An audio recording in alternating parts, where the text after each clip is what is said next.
يعلمكم الله والله بكل شيء عليم. لا إله إلا الله واستجب لنا. لا إله إلا الله حتى تخرج روحنا. وبالحق أنزلناه وبالحق نزل. وما محمد إلا رسول ما كان محمد أبا أحد من رجالكم فآمنوا بما أنزل على محمد رسول الله صلى الله عليه وسلم. اللهم إنك أنت العفو تحب العفو فاعف عنا يا ربي. أعوذ بالله من الشيطان الرجيم.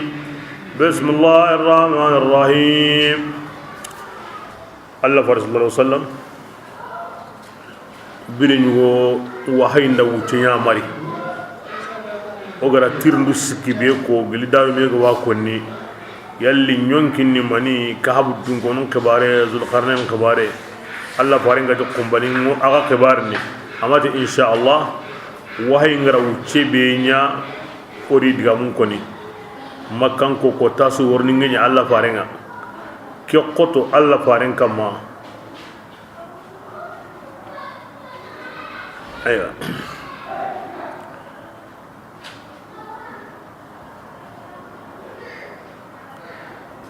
malika ngade jibril Allah farin tada ati andallana to amarde minga sununo an qiren dilliga kem pagati malika ngata da jibril ati ngeka an qatuni ngaymini ngangeni komiya yinya marin tenyani indin qi ngoyan kana indillaga yimme ga igamin qi awa ngoto ko Allah rigandenya de akem pakatini aye nyanga mo be ga dangi Allah farendo jibril naga ken komi ay komi ga hinnan dara Allah ma ay kem mo ko ni qur'ana di ana badan qare dunadi adul akhirat oti ay hana be ga yanga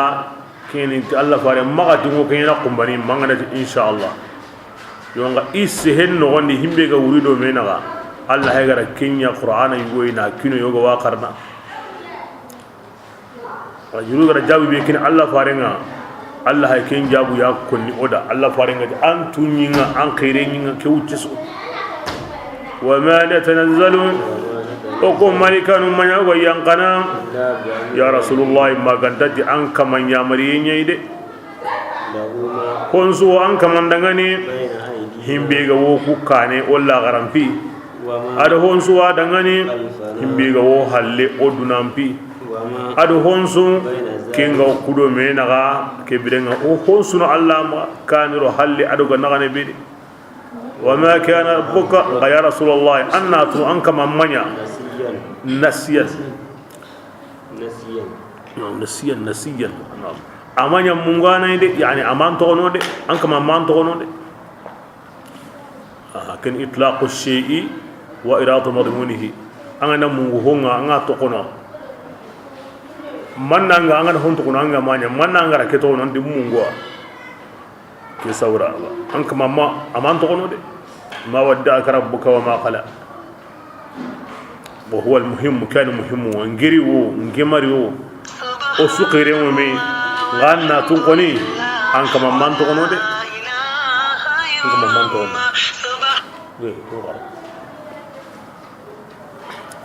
بسم الله أنك من يعني كمن كمنا أرونين كمن يعني أرهونسو كنغا كمن دونين نغنديني أنك من بانينا أن صبري أكم كنكا غندغني وكيان مرادنا وكبرنا على عطونا دي يو الله مرادون دي الله مي تغنو لكي يكمي أدو كمين دبانا دي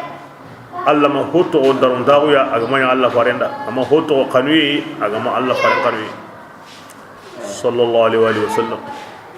bismillah yalli an tughratu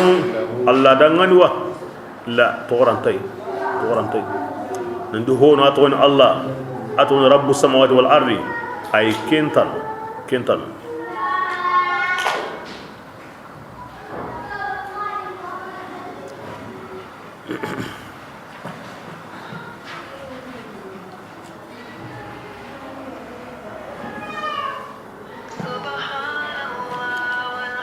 bismillah ويقول الإنسان adi sirinin ngatini aiza himbe go wundin na karni wotini ti hal ta'lamu lahu samia ya garin yugo adomi lemmen sarama aw gilla kan ko tawo arire men to gorati allah kinno ko su yimbe mbugo kamundi na nyanka kamana ya garke bi allah kome aha kenni togonga عبد الله أما عبدين الرحمن الرحيم الملك القدوس السلام المؤمن عبد الرحمن عبد الرحيم عبد الملك عبد المؤمن عبد هكذا وكيف يعني من أتغن باسم الذات كنت يعني ويقول الإنسان أتسر النموتني كيف ودا آية ينقضي وليد ابن مغيرة ينقضي nga aw ko gani kannun kote wunin aga wundin na karne kasu ta kawadi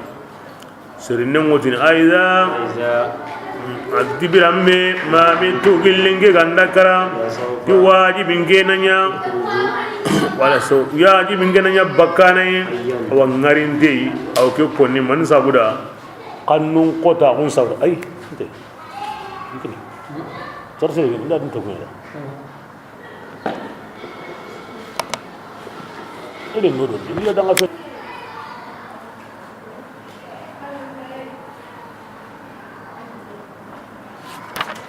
bismillah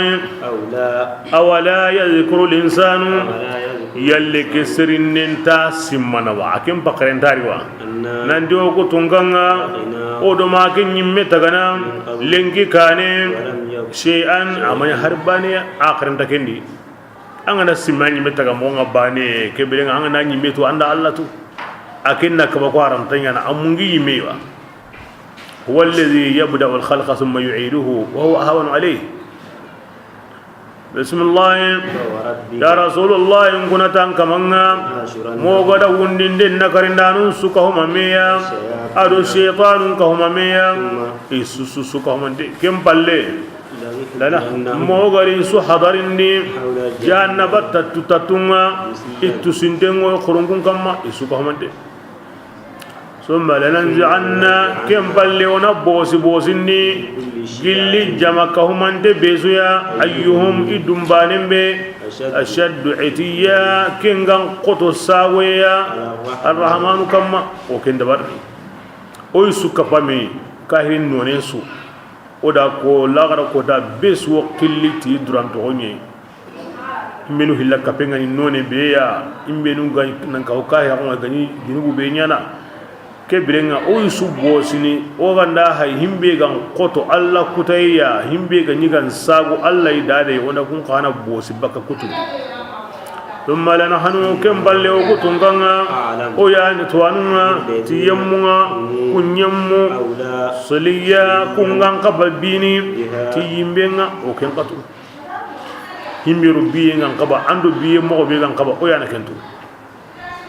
en gongonde yede sen kan wallahi de bismillah wa minkum adi yambane sumanya an kunni illa wariduha makingani jahannama rawanai kana jahannama loyinya an kun ka jahannama loyinya an kama magandini anya wajibinga anya kiti hoya awa suko hamante summa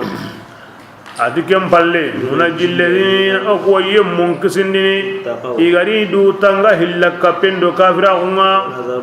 ona hillaka pando kafirinun to fiha jahannama din itu sintengani besu ko xamante islam do kahiri besu dangin do jahannaba wala ke wudu ni kinyi besu dangini de aha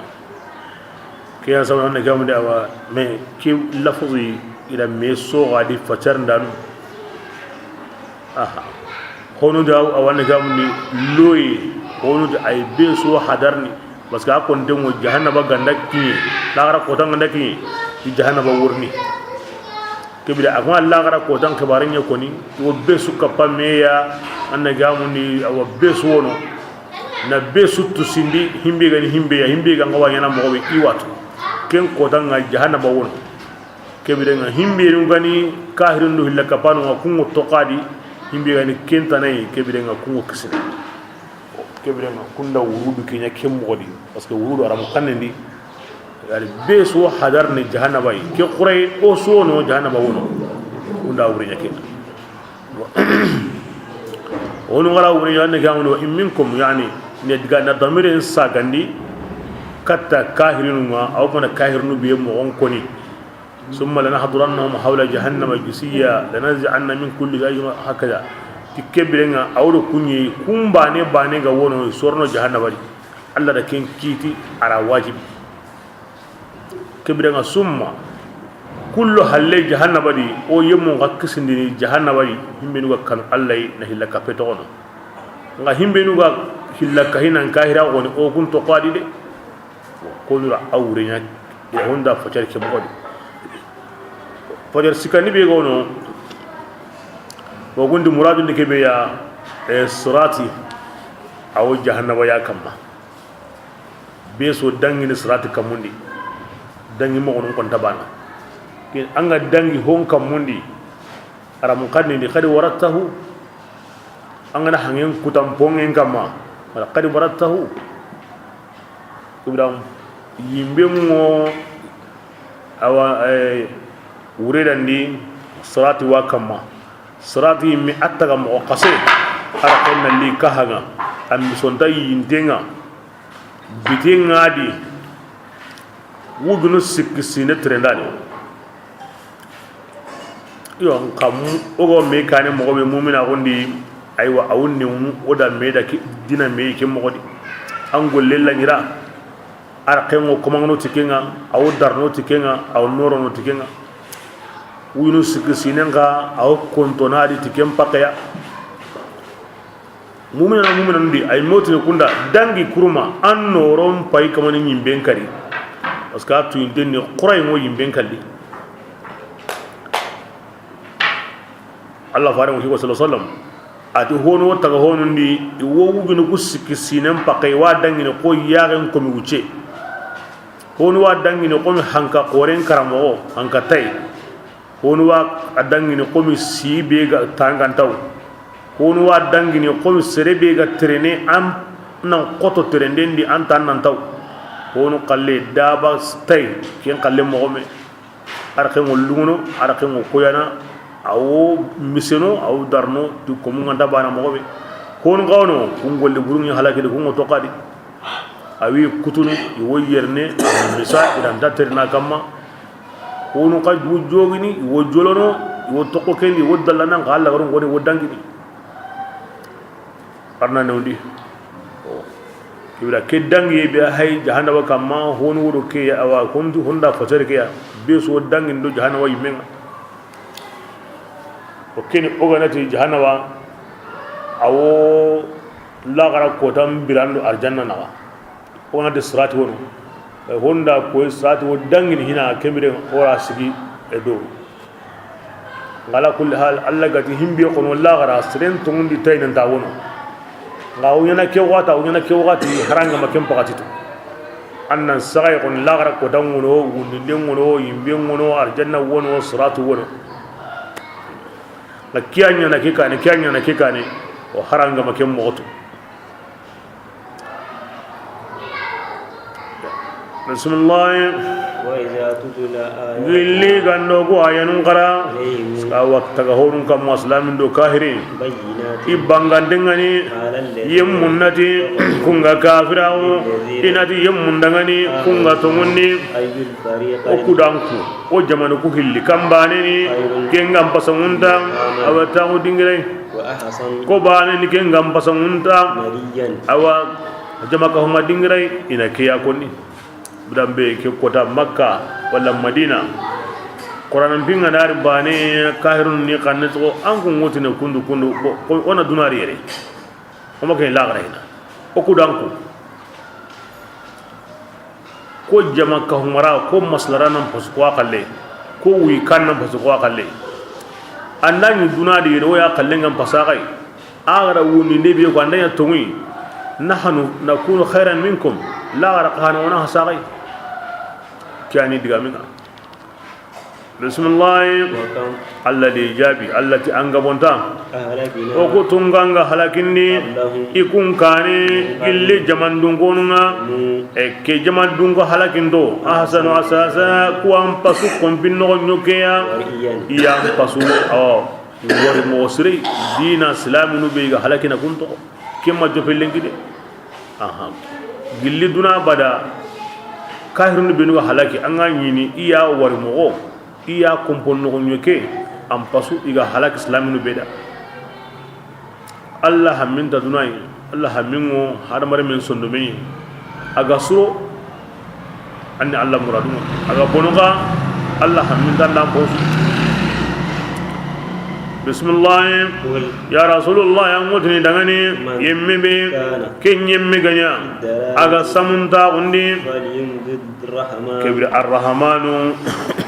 anjidinde samunte ke dangani jidinde suya kebirenga serem koni ga samu ay Allah na honsu kine ana honsu kine ana mulli mulli liga dunari hatta idha mahali birambe rauma iganda hongari yarenga iga wi baga baga na ni kandu tikinga إما العذاب amma duna nyangan kataye wa imma la gara ko tan nyangan kataye ka kahirin koni aganda ho kita harbane he Allah na honsu kine akoni ganda kara kundunga amma harbane kita فسيعلمون من kebida wajibi warni yemmen tu ken yemme هو agam bononta dingiraye وعد agal lampunta عندنا awa kuri nyugoi kini digamen jabunga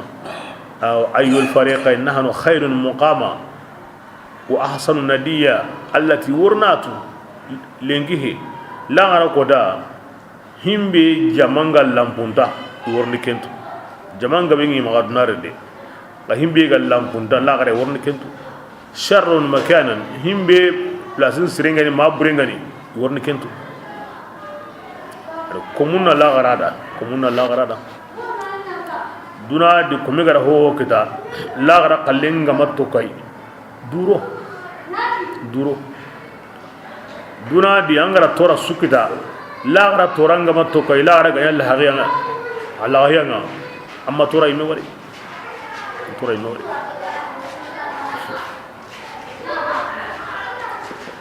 bismillah ويزيد الله الذين Allah ye munjidini اهتدوا kunga kanda ti tongundenga ana kunjidi kandaya ayanu binugo yankan halsa digami ke jabunyeni ti idza tutla alaihim ayatuna bayyina ayanga naqara be sukamma kahir non digami ni mani qasugona hom musa uma diga la gara yire ko na ay mina hay hasa kin digami jabunyeni ati ayanga na yanka kanda yimmu Allah kunjidini kandaye tay والباقيات كل تغنتونا وان كل سرنا وان باسو سري دغاني ايوان كمان ديني براجيا ايام باسمون دايميغا ساق مرد مردا ساغا دينغراي harsa ke sun digami ke gambure sbe الباقي الصالحة انا كل سري بي تنانيا لا غرا كينيا براجي nganda an sagini kata kinye o kena koda to ndiyem amma kahirin golle aywa ken goni na hantayde gadi ayyul fariqain khairun bo ki khairiyya aw kinyada albaqiyatu salihatu khairun ayyul fariqain khairun la wala fariqun bil baqiyatu salih huwa al khair angana himbe nya kebrenga kinyan sireni la kahirin golle aga na himenya mani surena di akabban suni Allah nan tugata idunadi la gara tugarunta kahire da maganda yimbe be islami ngana usrenya la gara ngan hankitana dunanga hankitana to da hadiya al khairiyya Allah da kidi gamin ko na gaboni basa au hinna tare waqti sirera ko sirema ko au yankana islami men do woni waqtu ya o ku be gan islami ko kundu kahirin ngo kundu o kebringa ki o ken sujabini kem buganyu ko landi bismillah أفرأيت الذي qibari yemmenga كفر aga kafirawu بآياتنا to ayanunga ayan yanka kodi As ibn Wa'il فقال Amr ibn As ayo sahaba khoreke kimpa wayani o kebirenga ayan yanka na sere banadi hi banadi ngairan kampengo qirini ho ganami adan qibari de وقال ati sahaban da Khabbab ibn Art awa ati kenda ke Khabbabo islamin yani islami hananun yugani korinten yani ko homo ya maga لأوتين ati مالا anna gamundi ati ya rasulullah ati kai ke digame de ke kahiri ran ke digame ke digan korinte aran ke digame ati kai ke de Allah subhanahu wa ta'ala tumude agati ngari de baka hurendi atum kiri mi Abdullah akelle mi yani Umar ya ibn As Umar ibn Khattab kiendi Misra gawase awasa ken kitinya kama akisamarin yani Abdullah nun yeri be tongo kon islam agundi tinyi Madina kinna akisamarin ngarin tembu hurendi kinyi Makka kahir bure Allah faran konne bure adiga men jabun gaben ngo Qur'ana di wundin den na karinde be ganyama ko wonta gabay ati Khabbabu sahaba qorengeni sahaba hanan nyugade tampintengeni ashede badriya kinni agaloma Khabbabu ni Makka anya qajandina qajandin ni tagibe go maganyi tun dabar ni wonni kenna ti qajandana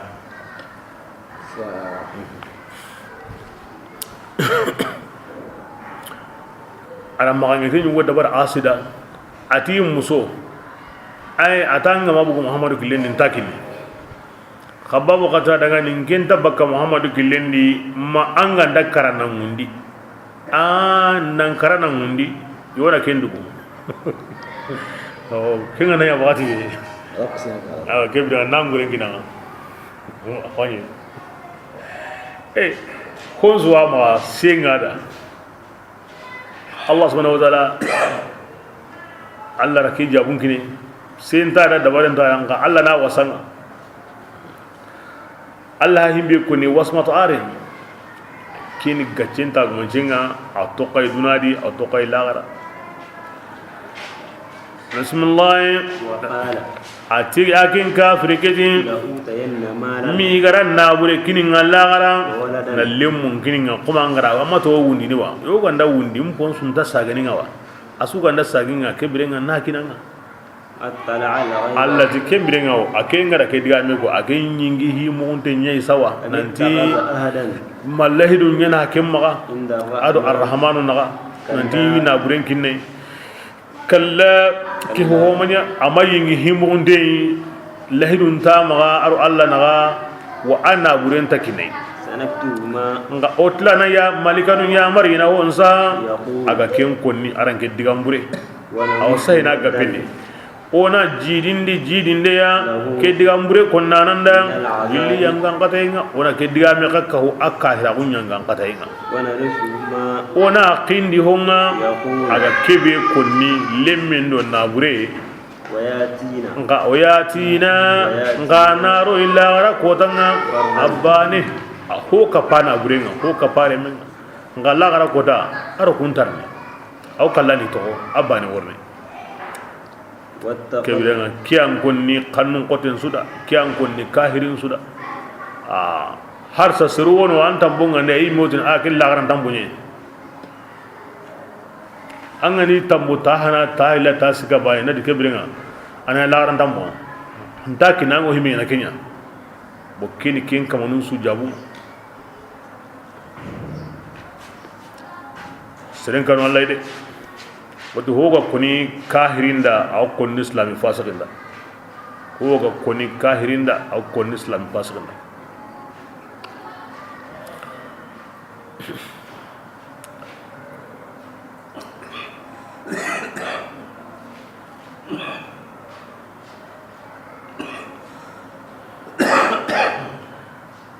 kalla na hawgumunda diga killu tumme akonai arab kanne di kalla na yagu hunde harafunga ken tokono walma kempe kinyam pasasui adiga mo hillandi nandi tongunyeni adiga mo sikandi nanti ankaba adiga mo natandi diga me bende ga kwa kane an anda kalla ko ne awken sagandi ay amanya kundu adiga mo kharagandi awodiga men tokkini me aw ko mangati amana agati yalli lahiru nyana kendo alla na gawa kalla ay adiga me ke mana mo kebe aro ko ni ke mo gadi adiga mo tumundi aw nyana na diga men muni na comme ala go himbirtin ala na'am tumun kalla akon ndo qur'ana di tanjiki ado tanu sikiya asuka montengo tagandi hillandi be kundo gara jopade asuna kenyadi parce que kunya ku gaben makan soraga bo arabun kanne mi akonni ku so na di mu'asiri ko shari'a dabare inta makana ngaba na aqida nu surondi ewa wundundon sahandi kitaben yankanden sahandi alla tan ma kutun sahandi borunum beguni konte koy bukum po gabe anake da ke suka monde anake tanjike o hijibila gariyadi tamudo bane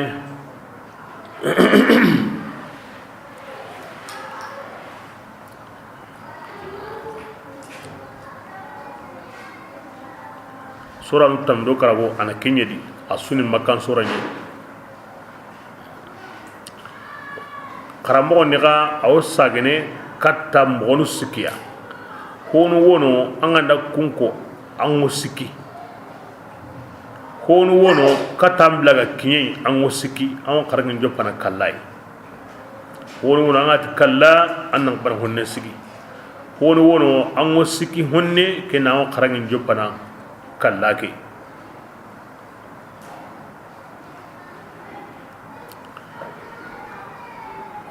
no kunu karagi hillo ngo ke soradi hillo ngo shuaraudi bani ngo sabaudi tagande tanawono ngani tagande sikani da mesori karanganu yalli awge mana waqfunya ken kamawa wal ma andangi anna konniya na waqfunya keni no kunu kabya banu mumin nadi hillo ngo sala sailu nadi hana ado sikandi kuma mudassirudi aywa ado suratul qiyamah ken kalla hana kalla hillandi be go wailu lim tafwina di kalla hana be go wal fajri di ado kalla be go wailun likulli di wa tagande tanawo kallandi anta gemme nan sigayi anta gemme andanga halaka nan sigi isu gemu kendi kenna kuten tamundo kabunga awen kalla harafu sikari nga kiten gabi na kiten koten atafsirin bari tumui karange mo akama kenni mo on sikia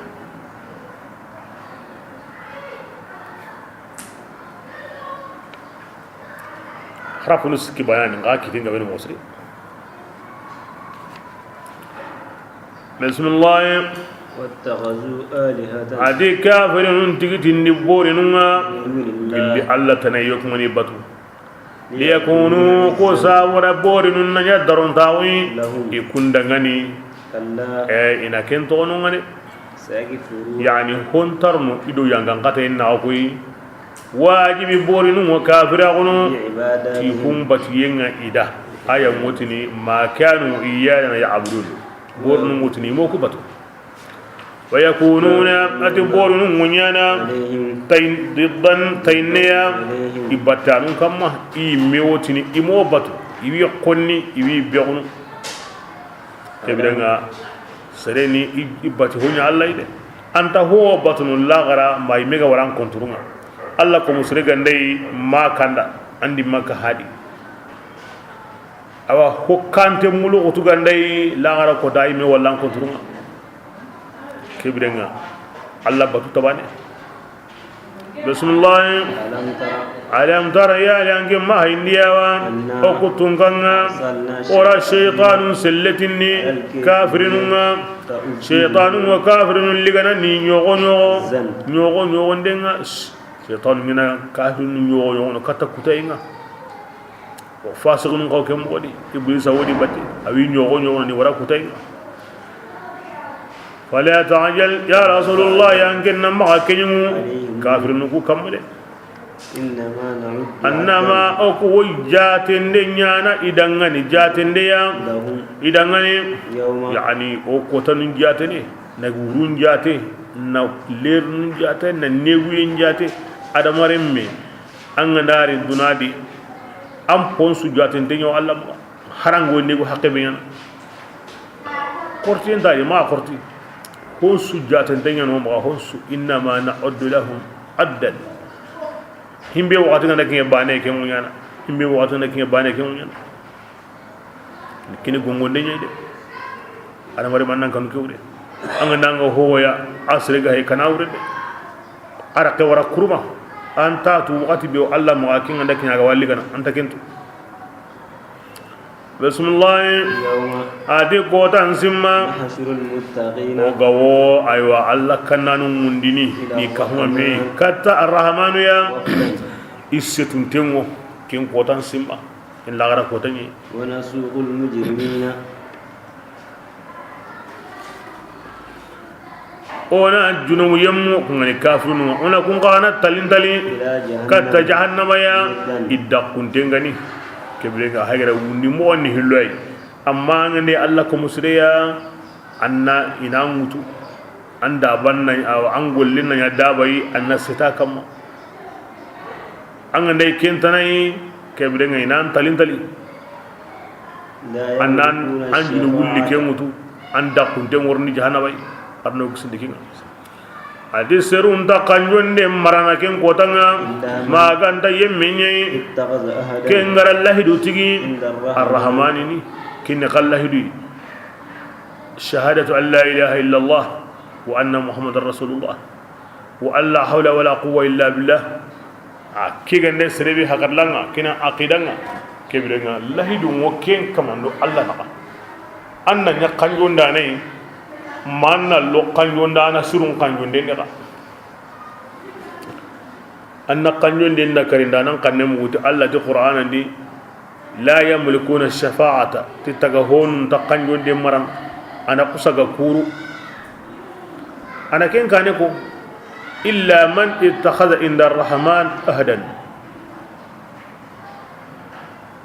Allah ni hon sumrandananga ngari honu nyugono maranden kini taga honunga la gara kota ntana Allah honu honsi la gara kota kanjonde ara maranden kini ikomu benu gara lahidu ngawo ido kunnaga killa lahidu mariya an karana to hota nan tamma Allah bane an karana to an ngatu nan di senta dabaren tama Allah ke kamane amma anya kanjonda ne ma allo kanjonda non kanjonde no gondi ken Qur'an ne sinye illa mo ontay kupa mo ontay bismillah wa qalu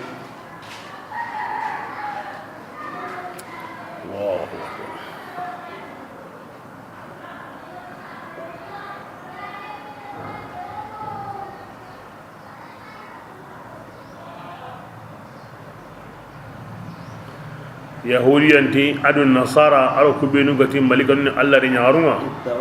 ti arrahmanu tiginni limme yakini kundiga minga laqad ji'tum shay'an arrahmani ti dangani an kulli hoya himbe na karinden ko tengani de ngi arrahmanu rempi a kenni digamburu qore de takadu samawati aw billa qotinga yakadu samawati takadu samawati qira'atan sab'iyatan kampatu nyeri wotin dono yatafattarna ya yatafattarna adu yanfatarna qira'atan sab'iyatan kamundo nyen wotintono ihilliga bogene illi arrahman rempinga وتنشق له munyen wotintono am boge arrahman rempinga وتقز الجبال wattakhirru aljibalu وتخر idum الجبال wotintono im boge arrahman rempinga هدا awa qoso ya mani sabura kamungo koyna boge munyen koyna kare gidum koyna nyere an ku yani دعوا ولدا ila lemme qiri arrahman dangani arrahman rempin konne digambure digankote digambure وما ينبغي amma ya agam paulanta أن يتخذ ولدا aw lirrahmani arrahman dangani ولدا an yattakhidha waladan ala limmetigi kenta hawlanta tay man sauda in kullu man yimme sumanya aga kamundi maga munyindi إلا ati arrahman makenga warni arrahman ya kinga ni komeya hon suna komenyi aga munyindi aga kamundi komo gankago hada man ma woni mel ladandi aw limma on qatana hada man ma woni mel ladandi aw kapalle ma on qatana an komen ngani honga bani anyime sere komen tanya na lemme an komen tanya na an kapalle mai an komen tanya na an pillandi an komen na an komeni kebira isa taqamu kendi malikanu kendi uzairi wo kendi kille makinya kutunga bismillah لقد أحصاهم abati arrahman ila komun su gesindi وعدهم ni su yiriga عدا yirigandeya awa su haqentu awa noquntu awa mogontu ko honta mukai وكلهم adi komun su ko hamandenga i warni arrahman ya sigen kotanga bani ando nabure he ando demandana he إن الذين annatu yemmu benu kun kaga tongondi iga golli sirunga سيجعل ودا wa sayaj'alu arrahmanu wajib arrahman wonyangundini لهم kundangani ودا me kanuyenga wajibi ke munyana ke aya hore Allah tuwani mudga ngabe bakka ke aya kama innal ladhina amanu wa amilus salihati sayaj'alu lahum arrahmanu wudda ko aya komen be ga tongondi arrahmanu awon me kanuyi nyana kunda dunadi ado lakhara wuddan aranyan nakringa li ta'zim me kanuyi qore i alla batenga na qorosu i me kanuyi ngo qorno i me kanuyi nga qorosu ho kapa i alla batenga ilo mena aranya arrahman Allah to nga benide nga gani ke konni ar to go be gadi arrahman kinna ko ina dikin me xanwe nema a qorenye ni kidan ge me xanwe nema a qorenye ni mo sir parce que me xanwe kenya ni limanan ka unyon kolanga aya ni limanan ka o asba semanga da Allah faran diga mundi ala la iman liman la muhabbata lah to ngene limanan ka o timman tenta komeda me kanuye ganta kome be dangan ke sabura inda me kan Allah da anda kini kome be ya na Allah ko musulun kanu Allah gandanya kome be da Allah da duna khairin kinanga ala Allah gara khairin kinanga aya gantai kanuye nyime me kenya sabuni tagandenga nya ta walla farin diga mundi digamu be a gautin allati kuntu kanzan mukhfiyan kinge Allah ni daka banan poy way mu untenya ni fa ahabbtu an uraf allinginda inintu fa khalaqatu al khalqa nda taga honun taga fa bi arafuni nda taga honun dinketu tinyi meyi عندي فأحببت أن أعرف محل الشاهد فأحببت ندا قانون إنينتو donc قانون يكي سابودا ندا تكهون تكا كبرين قانون ينسيجي تكهون يميغا تكي idi fabi arafuni irin tuti ñime halle mayntun me ishara gumungo hotna retini yere harsa ogodo qanuyi ñe qan ho al haqiqi qan ho al mutlaq ken ko yam holamin bila kunda ko alla ra korundinya na tagmontinya agara fabi be ko ni bo kenni holamin to goyi yani fabi muhammadin arafuni nda tagahonun taga injo pe ko yam holamin irin tuti muhammad lamin yayi yo ken koronde bugundi ni di foye kenni tansigeya baye kenni hilloy yayi ken tammuy tankabbe ado hillo bo muhammadu ganda buga jate aw gemme tankabbe ado hilloy aw qomi alla gati fa bi muhammadin arafuni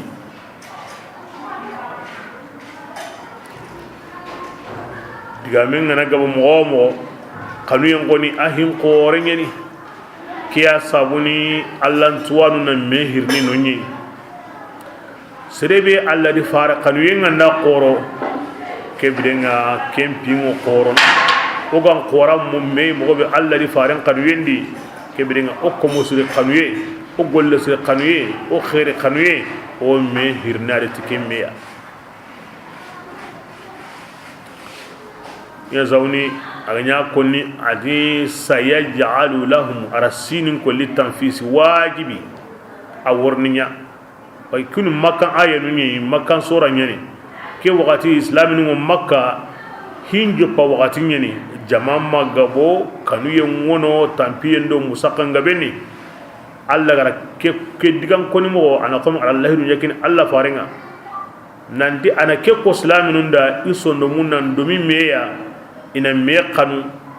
hin warni bugu kundu me kanu yen wajidini khair wajidini aw kemo wadi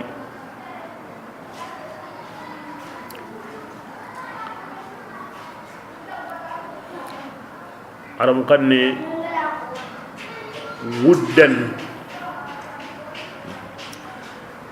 kina qarankitu nyeriga waddan widdan kun qana won para mu ganda suren bana al wuddu wal wuddu asuna kanu yini ananya wuddu kine kharangi tunyo khoniya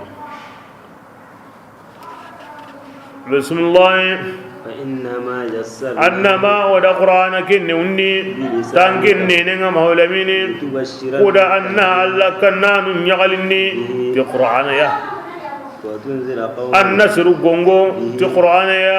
كونغن قانون قطونغا anga bonta o gutunga nga halakini makan gonkane gilli jamandun gonunga gara harun garan kutu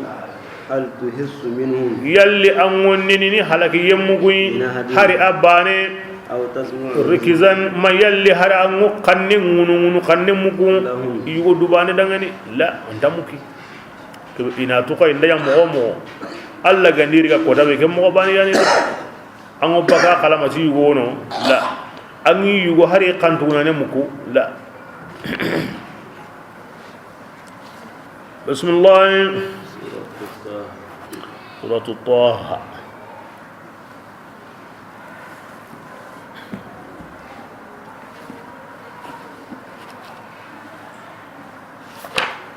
suratul taha kali makan surah ini makkiyah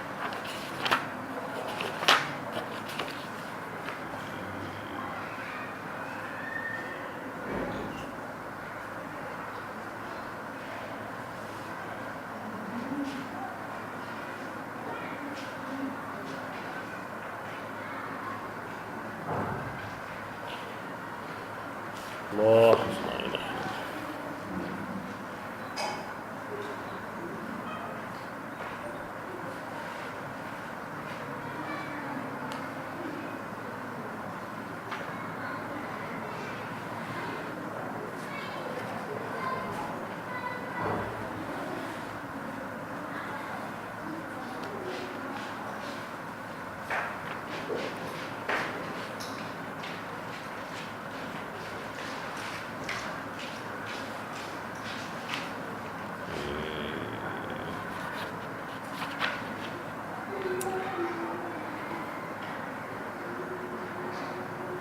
suratu taha makkan sura ni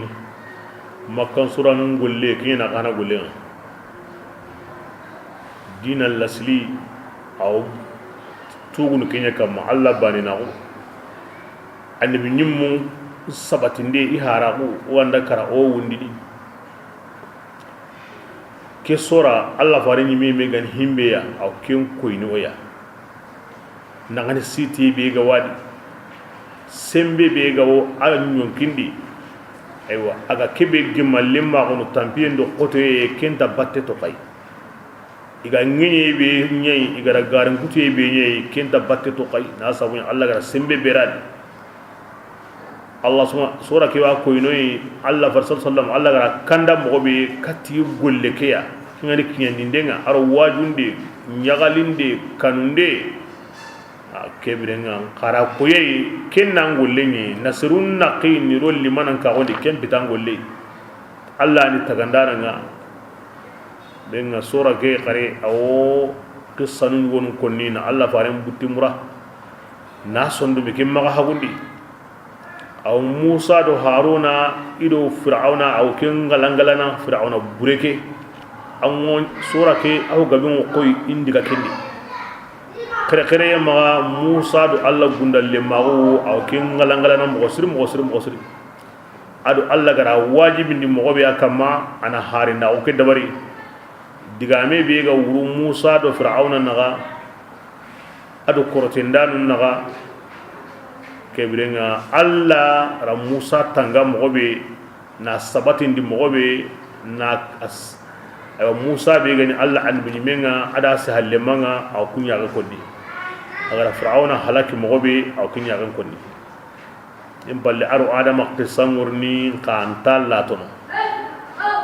awa koyita igara hinne be nya adama da ajunubum palle na kanda aw kunya ga konni ira Harun ki kata adama re munga haru be ngo killen koyni yani bugu bitedi aw kunya ga koyni na koy nanti sugandi enta adama re menda sakon tamma killen ni hilway anyi mena hay bonen kille ingani iblisa killenga ma khairin kille kengana ampa wa adama killenga killu sikintan ken no gondi aw tokordi lagara kotanga na waro ya gamure awa koni mo goni wodi hakrante ango kanna an son bengo saralene ango jotene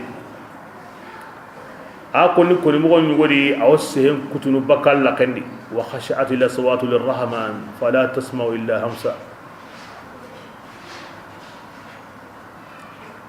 aworna di lagara kotanga na kahumayin koni na jati bakin koni suronda nun diga mo kata arjanna na ken koni kutanun diga mo kata yimbinga na ken koni na koy nanti Allah gara Allah du be kini besu ya wati mandinde awati mandi kena wanya manati iga Allah farin jon koy ni mo be awanya manati kenga awtinan sabari harsa ana tora mun harsa dina ke kunyandinde Allah de mande morni abakin hina wa bakati ya gina بسم الله الرحمن الرحيم الله أعلم بمراده بذلك ما أنزلنا القرآن التي وما قرآنك ينقن مولمين أنكم مغنديني قد أنن تنفيد قانكين ينكي أعمال لغهية أنكم پمنتم وقوم الله قراكم وحريص عليكم أنكم عمدا بيسون تونغندي كبرنا أمريكين قنن مغندي aw billi Allah sallallahu anyi sallini nan salli sahaba nu musiki da halle wuddallana wusiki nan sigi quraish nunti muhammadu qoniran ki qur'ana amakini lahiya sabura ango sigi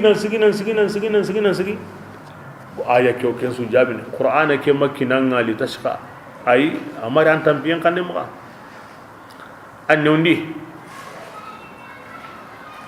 annundi uska kon temo tahajjudu ani wuron susiki anda sigi tarum billi kamay nda tu tampi aw banen tumandini hinga tampi aw banen tumandini matanu go yitini kebire Allah gara ke kosa kebire nga anya ara wuron taxandi a ho xenxene a ho sikki bismillah إلا تذكرة maganta oranya wajunde nya sabu dangane لمن a wajunde wona hene yemmenda يغشى kinga kanna allah تنزيلا qur'ana ni yanka hoya gilli kamanenga kamane bega tagandi munyenga ado kamununga kamunu benu urgintengani الرحمن ati kebe gani arrahman ya استوى allah ya toni arrahman ahanka nyorontengo العرش la arsi kama komi agonno ko kuto zumo kobe له ما kon suwal arrahmanu dangani aga kamunundi ado hosu kenga o munyendi ado hosu kenga kamundu munyendaga ho hogano asu ado ho arrahmanu dangani taga hoya himbe go munyure munya humcel lagare ngure himbe go no arrahmanu ya taga honi aya komin aya marahoni وإن تجهر ara utuminna otu agundi ka awa kamun kempa kin arshiya otu agundi wuraran kempa kin sara ara ko ndi kogo kudi ikam kundu kamun naga kedo wuraran naga asun arrahmanu tagaho amarahu akome bismillah وإن تجهر ya rasulullah yang nganna bangandi بالقول awati digamenga إنه digame allah hin konne annaka mun duwawu allah koni karintengo baka bangande maga innahu arrahmanu ya يعلم السر awo gundontu ado himbe ga mugunta gundonga gundonya ni himbe ga yankan no gondi amma ko serra hida akhfa ken himbe kahana gama yanka haram no gondi allah watu ken to gundu amma nganda hongo serra bane ken bugu gundondi de ken to nyani atanaji kinyo mi gundalle ma on keta sirru ni aga wamba ni no na ma ko sirra na uridu itla'aka ala sirri ngam ngana nyingi ni gundo yugo ken wure ni ma ko sirra hina agona ko sirra badara bane en bi gundo kharide ken gundo ko ni keta abu gundo ni keta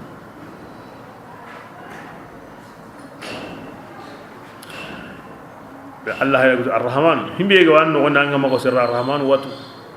himbe ga ma yankan no wondi hina arrahman watu bismillah الله anna to allah taala لا إله to ngobati tunganta إلا هو maganta himbe to ngani allah allah kengeni jatin to ngonga ismu zat allah wa ismu zat kebrenga kenyeni bati honga to ngobati tunganta make to gonu allah dangani الحسنى to gonu be kim ikem pankinyan to ngosuro indi serenta haqqatu atan kabbedo kabukko ni dengadi na durang kere kere ko ni kunda kembal awre heti allah to gon kembani tanga be kabui ay kembi tawre وهل أتاك fa hal ataka hadithu musa حديث موسى nga to koni allah fare musa kibare langade yani bitahqiq asikantindi musa kibare langa ke ta tahanayde laki koni mo wara mukanne ni keni litashwiq na digamen tullo mugundanu nga to kono ando mi kibare mukude Allah ganda ken koni komenda iya ho kono ando ma mukunga ga mun Allah saga gari awrni himbe tan ko anta kento wodi ga litashwiq tirnde hitikiya litashwiq wa tahqiq nga to anya alli anda kari hota nan ka haide bismillah إذ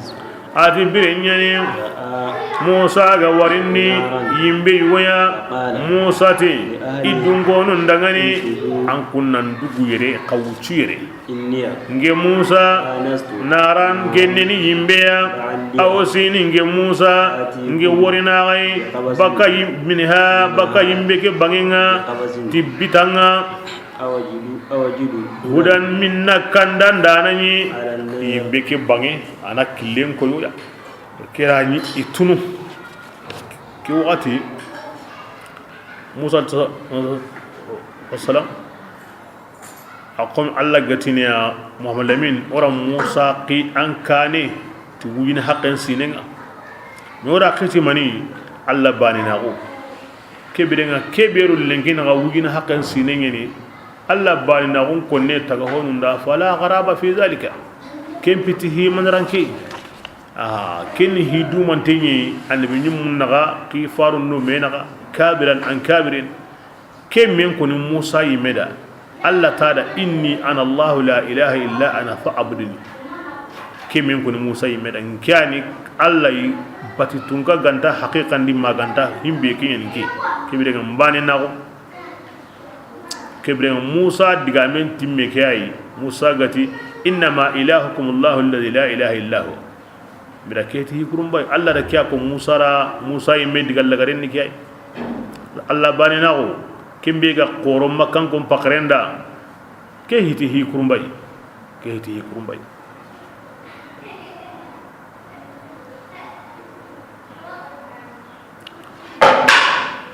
Musa alayhi salatu wasalam ke Allah hay ke mo be serene oda ngaynam awa akhbaran koda ala dunge mundu Shuaibu maga iwo diga na kati maya adi akhiyunga Harun Misra adi ikab men buguntenye ni atunu killendi basana amayra do kille kullenga hankamanun kanen sabura anga joro kille kullenga hankamanun toran nangaba ake dabanun gabe ngaba oke sabura atunu aga kinyi tuwa wara lakenga kengo do kenken nam banginga turusina oke birenga kinno kuyani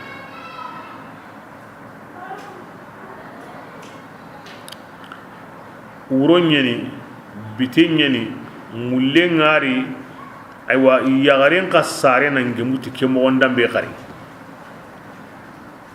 agemuti jumanguronga dabanu sanki jinta kurayenta yimbenta o kem pakatunyeni ara yimbe nyugo wari don nokulate ati kudangani qarin dugwere nguradu yimbe ke bate ayugondi ndo yimbe worni o tunun tengo ka nasre nyino himbe go killen ko ine ayugondi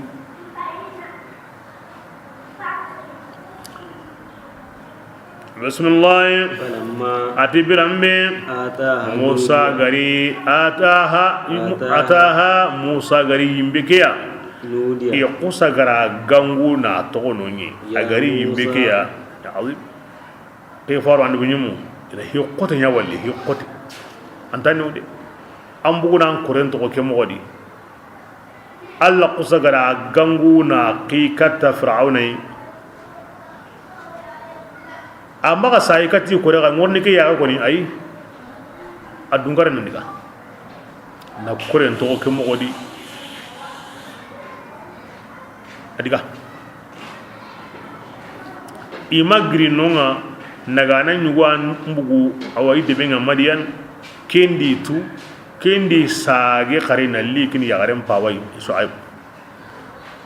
itono mabirambe Musa do Fir'auna kibarin su ga woni mene Fir'auna halaki kem pagatinga Shuaib ri warakata Musa e Misra Musa da ke wuce sunya ado Fir'auna me tamman mesine akante adiga ni remen to wari yaken to wari naburun to bitendo mullendo koyndi ama sage katiya amar kinden sagandi pasa himbe gara kenya ko ta suka honde alla kum na hiqoti nya walli kama hiqoti bismillah ila gangu allati Musa inni atingi Allah Ta'ala nke tigi nkiana kamanga fakhla annam bosinni antanum billi aw anta hutanum billiya anna to anki Musa an warallaqe be sinningani abarkantingani atongeni tuwa ampay no nyen sisa e Allah yimegara no kube krita sinneni ken sinneni de wa ken senna o majju peken kotanga antani mene ken kotanga har sam yen no barkanto nganda koni ken no ko to ko nadi ko nun tabana on tabar ko Allah gara tagay pasumi min no ko barkanto ngana ko ni ken no ko to ko nade bismillah وأنا atinga Allah taala ngeran ken sugandi فاستمع kebire nga teringe digame dangani digaw kem pare na or katanga nan taw gillinge ateringa de إنني digame bana ngebe hayinga sehenanda nge atoni Allah لا إله kebire nga na tutungu bati tunkanta magantanke فاعبدني kebire nge bani na وأقم annan الصلاة salli لذكري nge Allah hin konne be go salli ndiken sabura salli dan newde Allah ga sey harunda bane digam pana na Allah hun sabatu ni kenga na buno bane ana salli ya konni da na buno bane ana salli ya konni da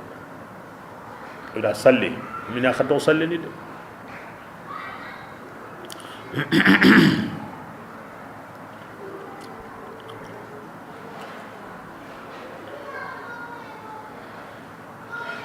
ala ismaila qaradaru tani kan gunya marni bis salat waz zakat salli bado salli ni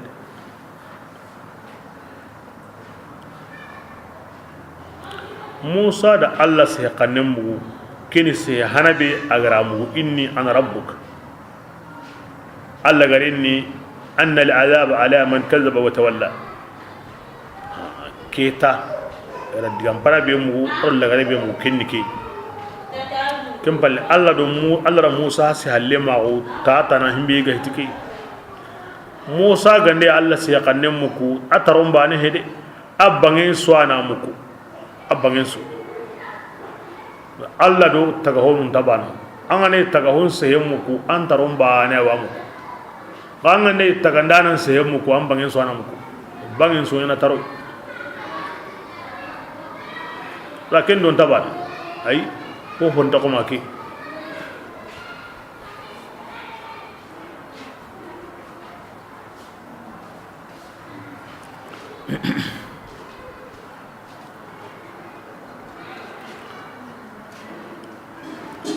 iblis al-la'in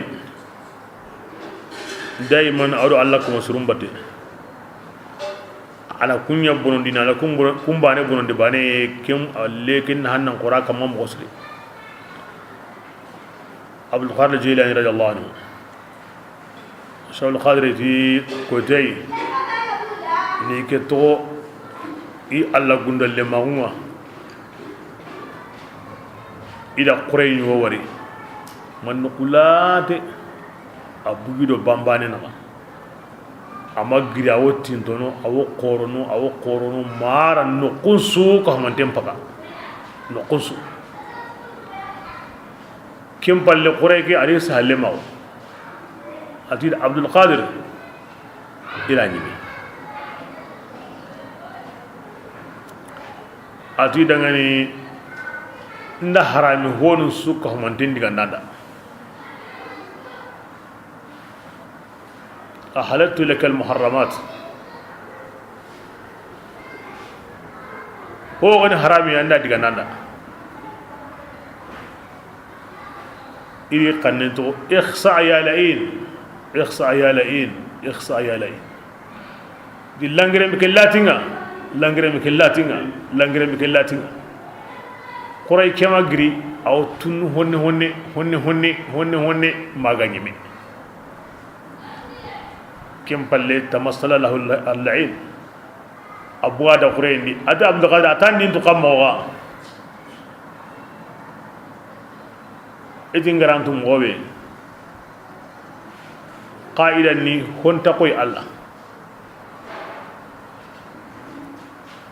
ngaran se kanem mun tarom bana nam ndatu nan tikebrenga keni taga hoyi ahillandi angara digame be ko ndatu kebrenga ankeni iblisa yayi harundo adbe nyum ndangi harame madiga kuna wadiga ni gira kampo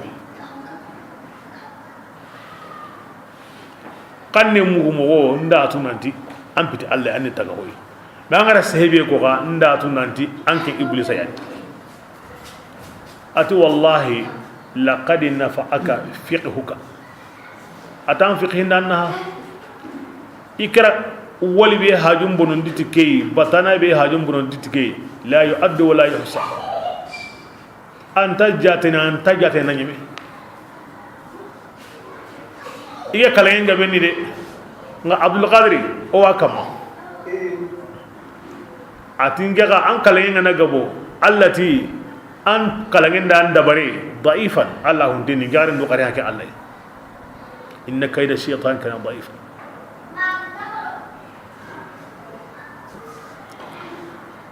unanga daliya wudu awse ne ke kama Allah kille lo ana antan ne wude gunne be gani ala ki dingira nu ngadi gidu ngari sanjara ngadi lotte ngadi konsu wadi amma goto de anga ne rono anani anda andi nan fam mo siri anda qaidan dum mo siri kemballe angi ngoti ni keta hoygo nyingeda keta na to himba he ko na nyanda de hoy bani ne wadi ki ngam pajum bono ni ho bani ki ngam pajum bono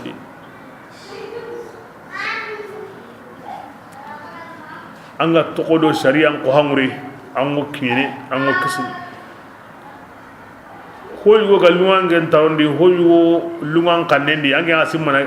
aga wo har honni ne gawadi aga wo damburu sharia ni ko na sabu nan pajum bonondi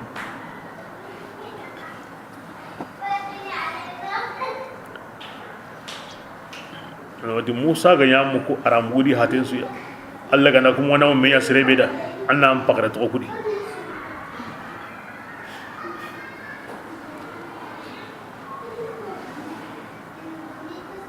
bismillah inna sa'ata ati digam pilandi Musa digam sigandi ati ala tauhidin ko yai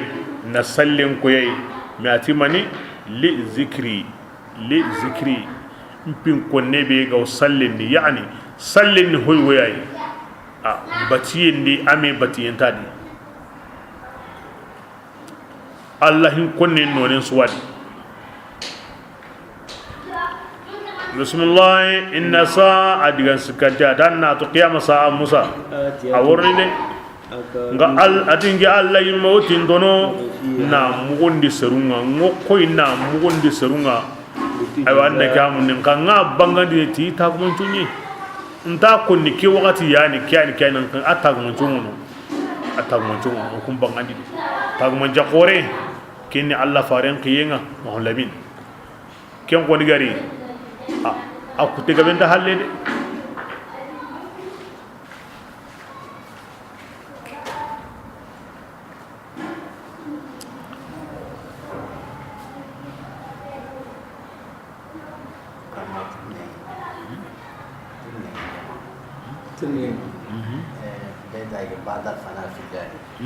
بعد الفناء في الله كيف ما تشاء لا تفعلوا ما تشاء إلا ما شاء الله المؤمنون في الله لا يفعلون إلا ما شاء الله كين يوريني أن ندو قطو أن كين مقامي أنا كين أباني بتيم قطو يندا تنبي يندا تنبكي أنت كين اللي قريب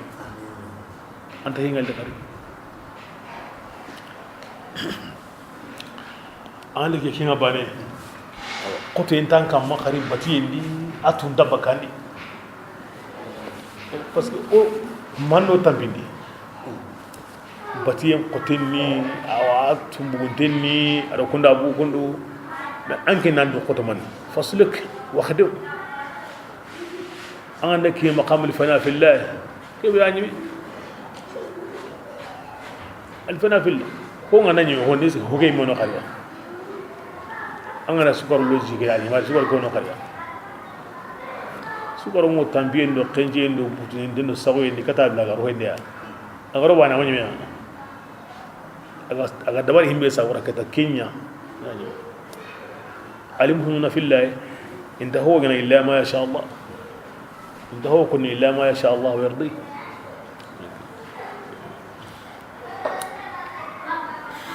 nafam awrin anga kenu ngabane kibrin Allah ya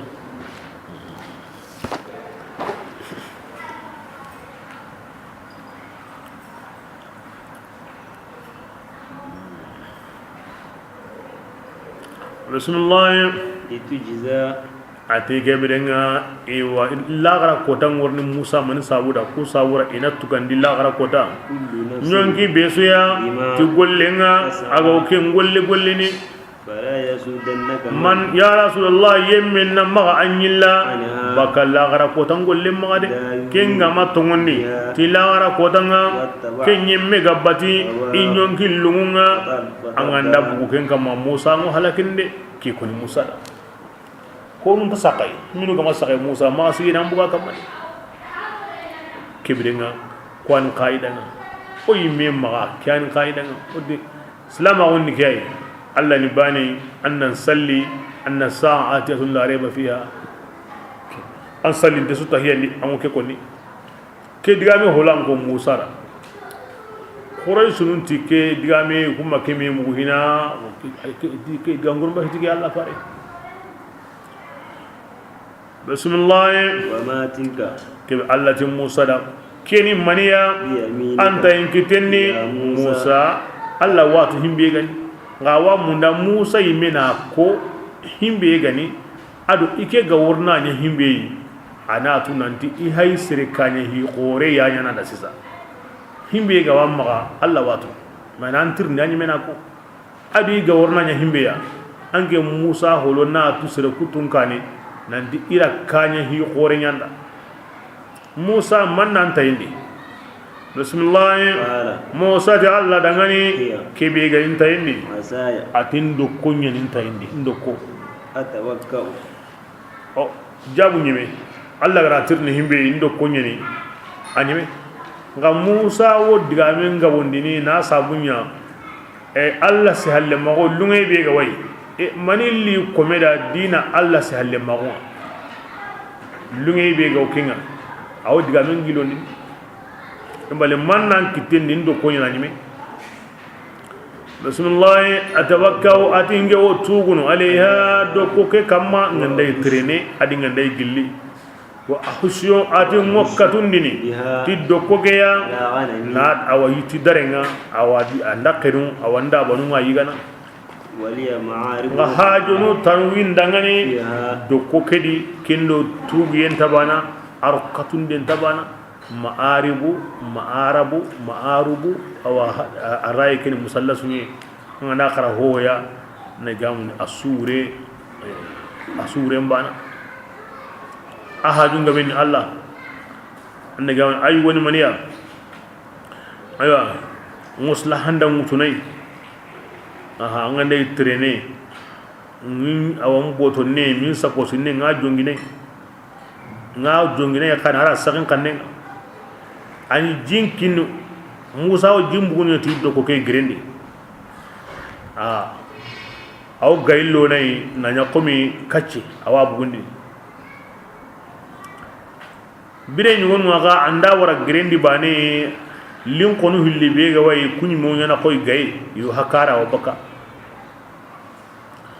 i wo trene do me bire ni won awa walla awo trene tidui i wo masala na do me abani gande gunnendi anda munyen katutai yigande ngobaka ago himbe yigana kiyendi anda tente munyen no kobe na bogoti jingo baka ago himbe minni itreme be tunga dariga anda tente tikem pakarlanga aw kelle munu wurondi aw kuminada aw khore mbundi konne ganda bangada aw Musa de wana na gaja wali fiha ma'arib ukhra do ko duro he bismillah Allah ta dangane alqiha awa kebirenga anke nasir kundu Musa فألقيها do konzeri anna kusagra do ko genyi akusaganya bidanga تسعى awtrene do ko kante asiri ara siri bane idha lil fujaa manna Musa ju akusaganya samakanga awtrene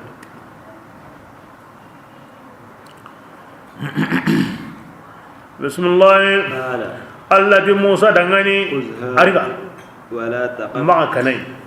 سنعيد wajibi o samakake sagandini itaga mogonni kingani taga mo kasenga o anyana doko ngakari Musa rikitelara kendina riga anya doko ngakari imogonni parce que Musa gara wori akanu nan kusa ga yille kundu akanu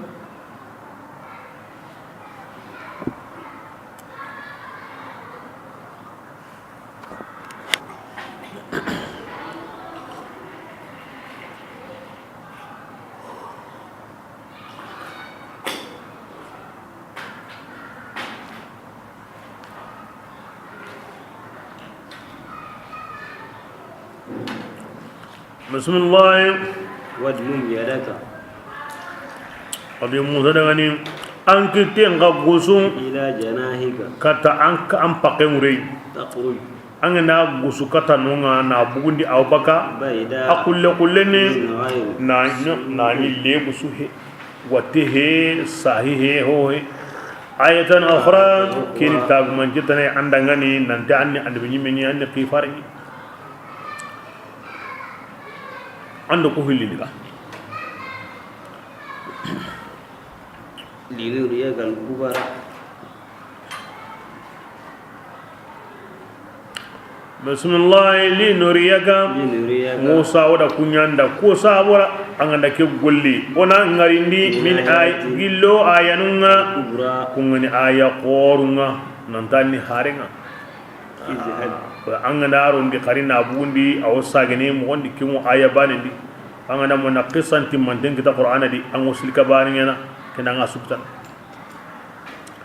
ajam nandiga hari gadda fir'auna anna tu fir'auna abu afisidi adagaran karade atike min allah kenna ka bangade qala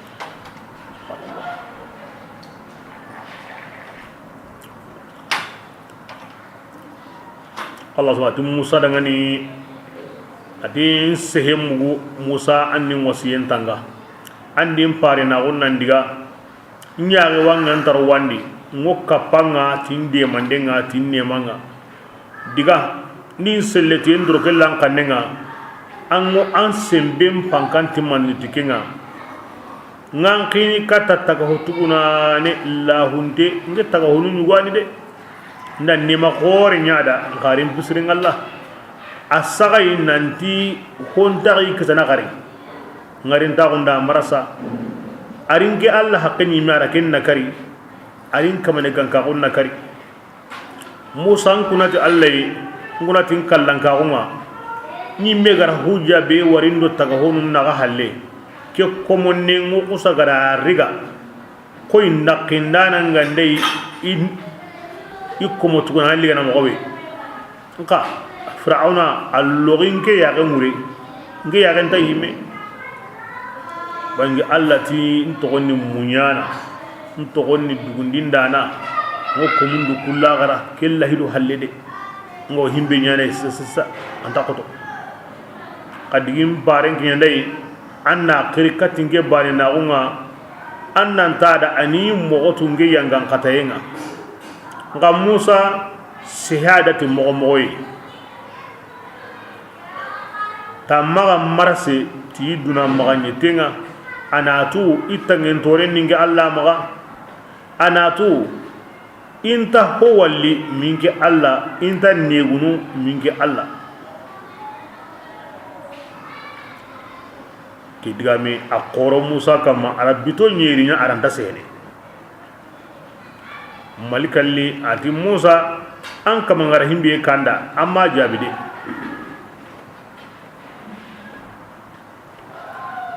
bitonyere hallani Musa digam pananya mani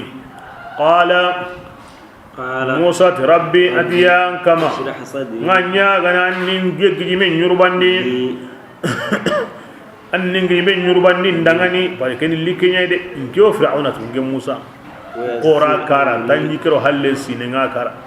mo fir'auna tude nga tu serebe gani kebre nganya gana annin gi be nyuru bandi kelli keda annin pinun newninda nga wak awa agonnewnu mo be Allah anki nga ma yantene wona bada wahlul uqdatan nganya gana anna awayete wasa kenga wingenne nga annin nenga sa hara unta surono se walangalante halle sehe bangante halle sehe kempankiyante halle kebrenga ni ngasa kesago ngakani Musa alayhi salam tapenya neninga yani sihan qotanya kama so gilla tugune hiwo wuru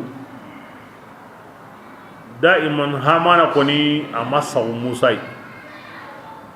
oga wuru lemme be kitamani be sinen no woni nan de musa he hamana masara uje bire su ana fir'auna nyugno tana herinya ana lemme ke bono lemme ke masara watsu be alla ganda ke be la muwa wa sabun da barni fir'auna ka akka gume musa kanu yello ken sono mendi gildi gara kesun kara ya nga sagai akanu illa sono mendi aworni yaari ngara kona lungondi fir'auna de kanne to bo tawtu nyogon tay Allah baraka sallam atiken ko da fir'auna ga yitini ananya usun hareme tani kande be gili ken ko da diya kenda awtu gelle nyogon gedden diam buren sere kemme yuwani ko tay ani fir'auna ganda wutu musa wutu bane agama ya galla kunga gasi ay kitem pakase gadi na futu hamana ta tikati lemine de ko day ara wutu are kitem pakase gadi na futu na henda a fir'auna simi hamana diga ngui atara ngel lemine atinga kalli lemine nganda wutu sani logona dilimine nyeni anta hay yimbentu ado tamaron to bakamedi ata watu khati yimendo tamaron hondi yimbe ado kadi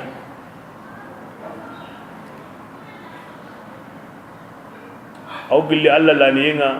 ala lamuru yo hosre ke wutunu ira kitenyi le na wara hubureke ara yimbe kutuna rira kan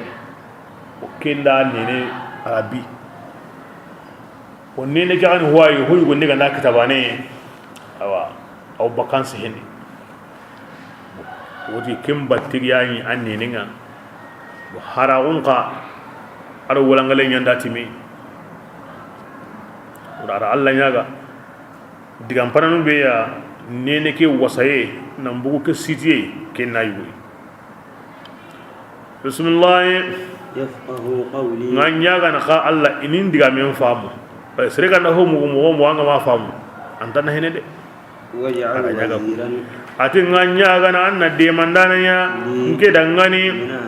gillin yimme dun konuma wa mudo haruna ayqa ndo kebe go sare habe akhi wo mudo kini de mandana kore anna kinkininga mpa bankandi wa ngoro nga akhi wo haruna yayi bismillah isdud azri ngin qoron sembendini tiken de mandenga wa alla de mandana bana hede nganya gana anna ka pallemawo awandan ke hidi an kahinga wona nya dome kay nusabbihaka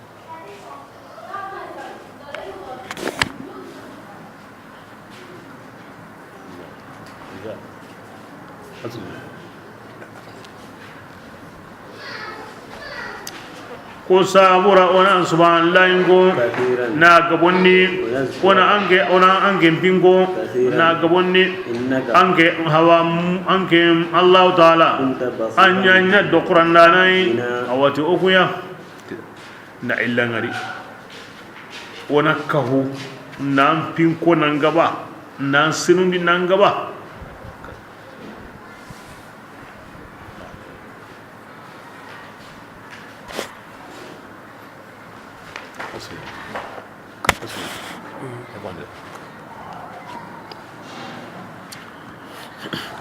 ومن هنا ان الله هنكو دومي ايوا نانكهو نا الله سندي دومي ولكن الله كم سرم من هوني لي غاني ماكلين اونكهو ان الله هنكو دومي اونكهو ان الله بينيا دومي ولا ميدي ما الله بينيا تعاون على البر والتقوى كن الله دون كونم مرادوني كن الله دون كونم بكر لاني يا سورا غلي تانو غانا نبي موسى الله نياغا ana sire kahiya ido himbe ga wanya na domi bismillah qala allati musa dangane أروتي تسؤل dan kanago idan nyaga honkinanga ya musa angari nyaga himbe nda su ko montin yanda ndangi dibe nyurubandi ndam pinne undi ndagi te wasaba kan annenenga inan se hen famu ndande mati andunke haruna amare me aywa angara himbe kum dimma anda nyanda musa ولقد مننا don ga musa o ko honnan sira gondi anke musa kama tan goyi kinni ta tanayde ammo nyaga kenga de angana tinda nyaga angaranya nda hosire gabe nyanda musa amin nyaga kenga de allah ton almannan wal mannan nanya nangarati akin ro kenya andi nyaga ke ndo gabe nyanda ngamin nyaga kenga de musa bismillah ati kenni birenye أوهينا o gara farina kunya يا أمي katamai kin kan farina oya ram kananga di wahai konkonu angana kuyhunga konkonga ton kili wahai nan kusana hunyan kandan no gondi kin o kili wahai ngokonni hari hommu menda aw hayna ila an-nahl aha wahai arab kanen di ken takrirene kata malikan langa jibrilu ay kembane kebrenga ken yagarenye yagare ko intanya and binyime amanye antanya na fari kebrenga kesuni kemmo gondambe arunya na ura yankanda no gondi arunya na an kuyai ken so kelli wahay hatta an gamni arabun kanni me atanabbu ken ko nentanya na basiya awrina dron him gonden ko danga do hay ko bane sadaga wo simina himbiya ay wuri gabe wa himbe ga tiken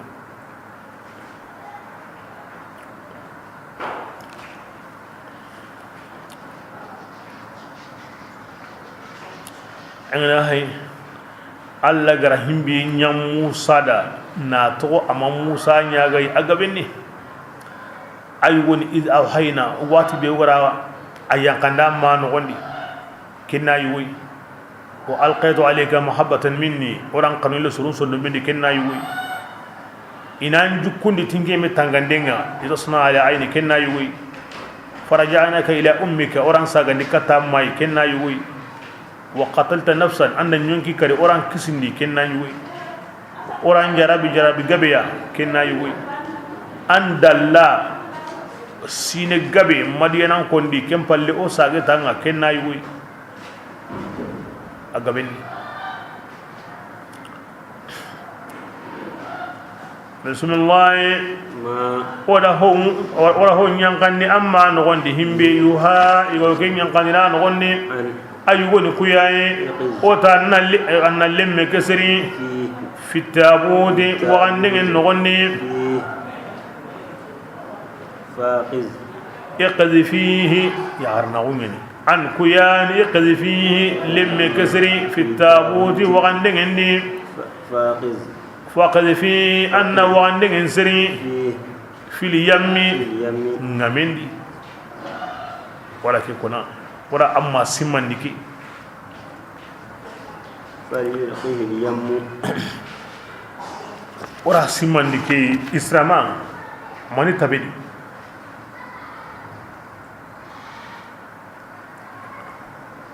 parce que Firauna ara kuyu goya wari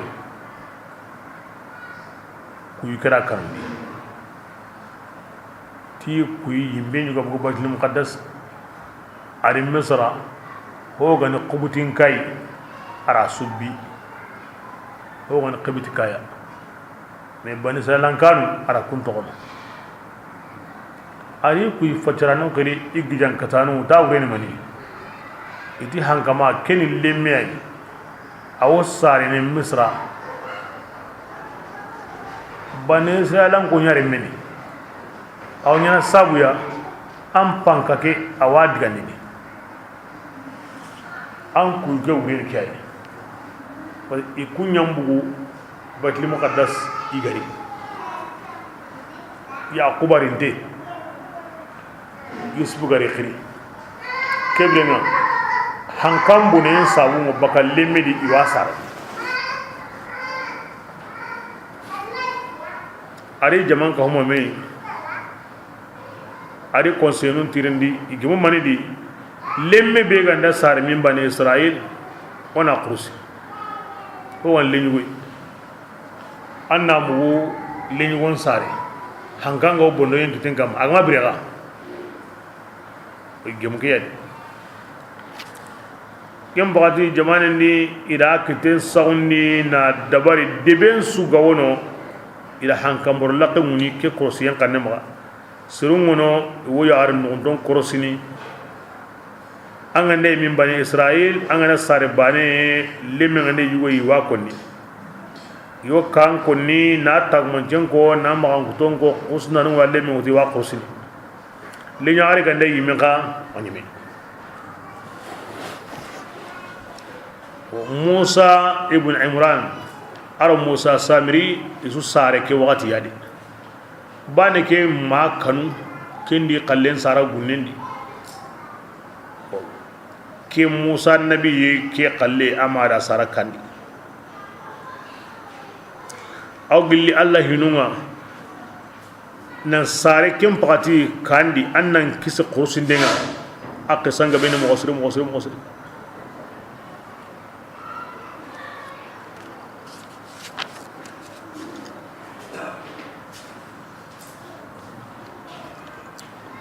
aw gilla ka wakunga igari kompen pai man igra ko ti walla kenga bane akusa gara aru giran kasen mutu na wara baramandi baraman ngoyi ben kama ana wara baramandi ken no gondi Musa grenya gare wono Maryama ken gari yimbe lo barama parce que anta to hotono walle baramandi ma kan himbe goro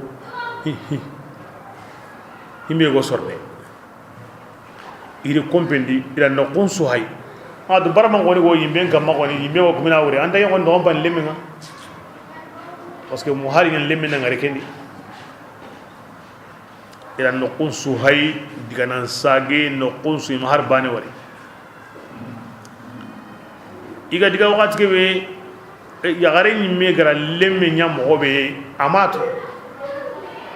parce que gaja kurus daru wala kenga i worniro akosa gara kenya idiga halle ay min tatu gara hemi alle men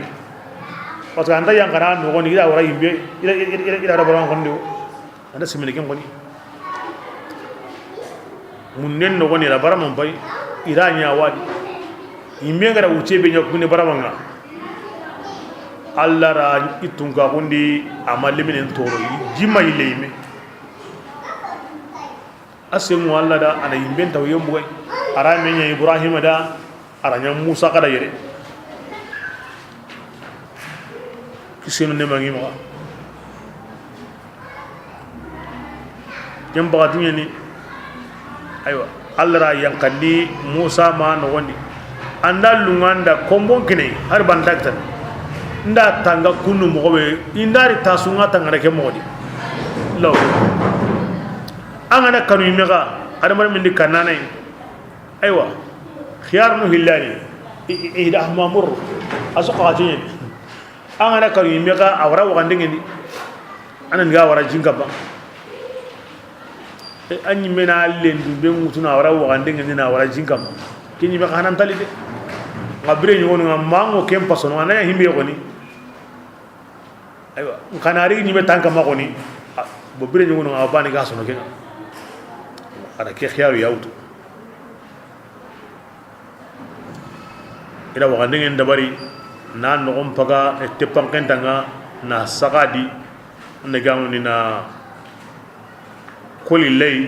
na arakan tagay na warajin kama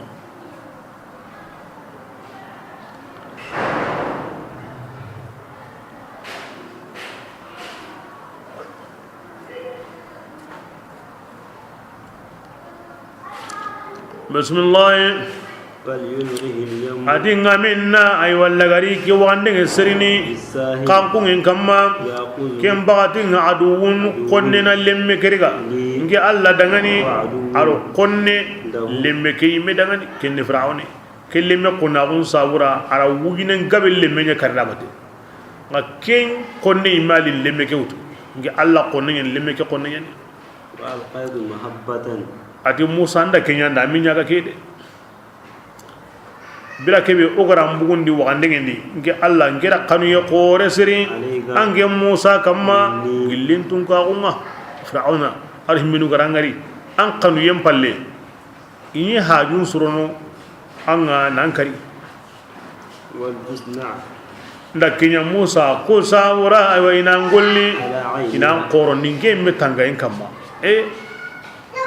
allah kana allah qonnina ken qorondi kenya min sinatullah ala aynihi awa lemmun kar himbe mun yen sawra kenga kenyi mekara kebirenga an qoro musa ngi allah ima tanga den kamma tanga kharente bismillah ati aw gilli akaba konunga birenyani o khotaka akhiya garen bay trene kebirenga kinya birambe wurondi igara siri jindi musa mada akhyare manti akhyare nda awati anna gamni antre da halle katab riya uhri katab laga dangi debenga aw terne da halle fa basat bi anjubi awa hayndo tatenga aya bano ken konni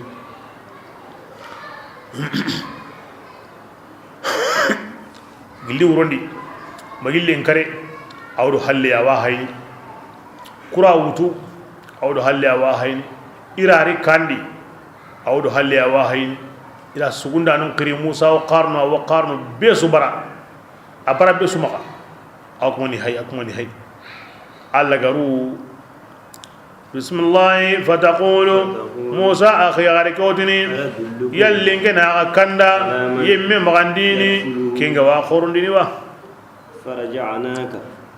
kebire anna ki hamdi ken digan kanne bi hagi kenya sawu ti yahu ba kenda ni abara sugunda nan suya aw qarnu besu kinye kampanga fir'auna di fir'auna go ahne ladi arawti kungi ngawa yogo abara kurnu kebira kiri kanne to kanta sire ko ina gai kenda qoronda gada itandalli ara ko ni manda mbanga diga bani ara ko mbulli adi musa ora kenyanda bismillah fanajjaynaka farajanaka oran sagani kata ansaramanga kuda ayyarin naqra kuda antaka sununo karikem pakatinga urondi na lemme seri kemogodi ken yillankaran ke makanu na killimbane sagandi katanga kemogodi an kanunte an bagabagante an butukutunte ken yillema kare na li kellimbane kinanga na musu ariga anna sugundi ko tasu o ke kinanga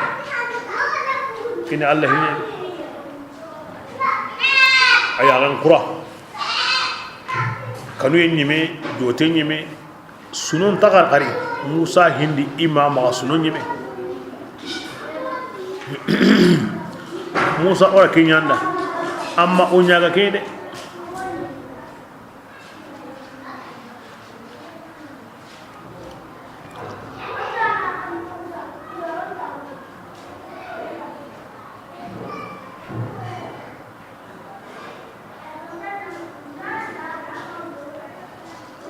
بسم الله وقتلت نفسا adibre simma kene nemata ne an kari ndi nyonkiya musa qubutinke anda kariti hendabane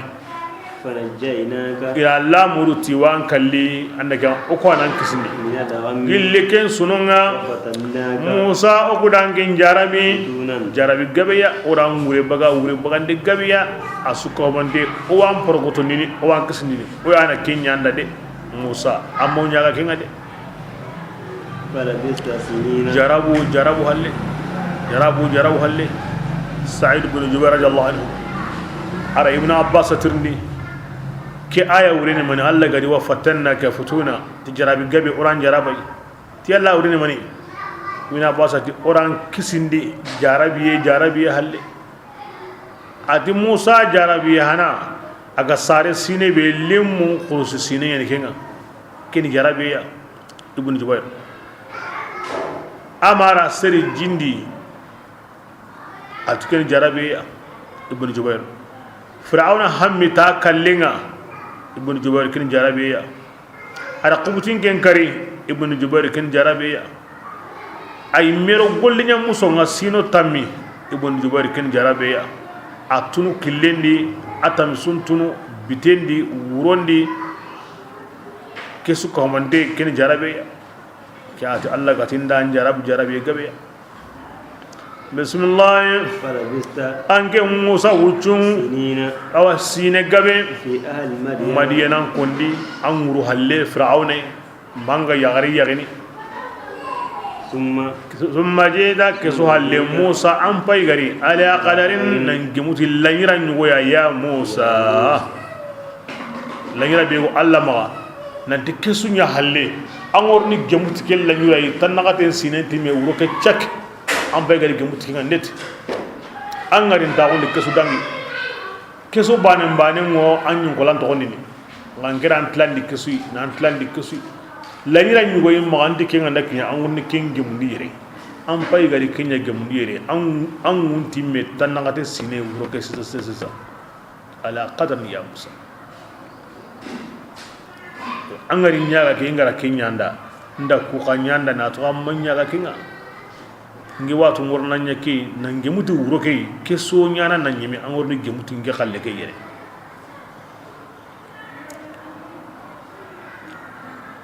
kebren musa ngo himbe ko nanda wastana'atuka gedan kenya sugande musa duda duna lenki kamundo munyi taga hobe gono musa gedan kenya sugura ke miya na mutu ni meda musa na allah ko mo gorenye de ya subhanallah istana'atuka nafsi kem palle aga bugo botu bedi Allah sugandi yem palle nda kewtu nyime dan ko mundi ko men tarno ke dango bakaw ay tabaka la jore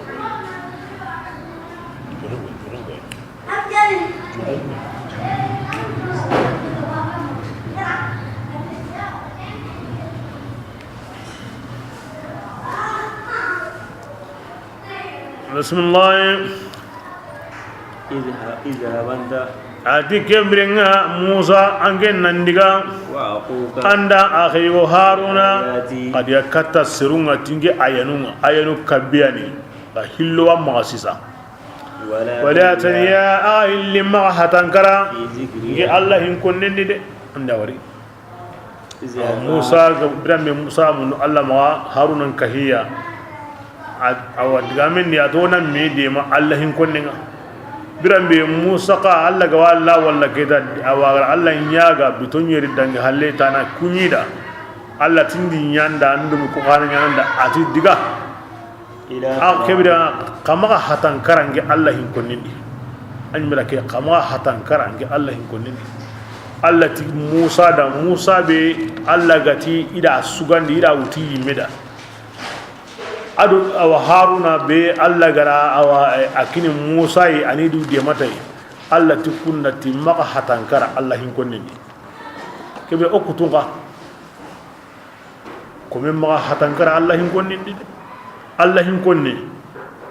komen dunan nahangadi allah gara nahangadi komen ni du qoto annan kambar sarinya allah hin konninga annan du qoto annene na maka gri daiman aqayin ganiti allah hin konnega allah ga nane wono serebeda anduna wosrono allah khara wosrono bismillah atankum billindiga katta fir'auna burenga agana to fir'auna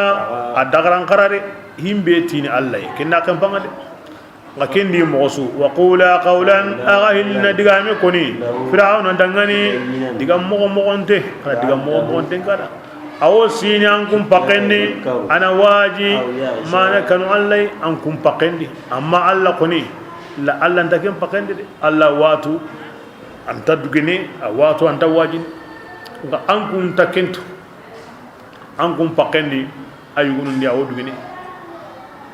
ke yani Allah diga munta me girndini ati Allah farenda ande gamundi to ko alyuma ton kara wajunde nya wajunde sire aro hintuwa wajunde sire do hintuwa ko bidi digam koto konne digam barakata konne digam konne nga abadan kem balle harmar ma on tar khundi antano hina haru hilin qisri bani e fir'auna gadi sirendam be beya ahinga koto mogobe ayadan tengani mogobe akanya tengani mogobe haru hilli qi kata bani suro hilli anta haraun tar khuni antanya hari bani ngod biliyana an qabla num biliyana wa jama'un biliyana nga haru hilli qi kata sirbani ya a fir'auna taga hobe gani kannu qoten campagne لكن سكان دي التي يقول له قولا لينا خرج ديغا مو انت كدا ديغان سري كوني او سرين دي مانا مو سري هاجون جارا يندي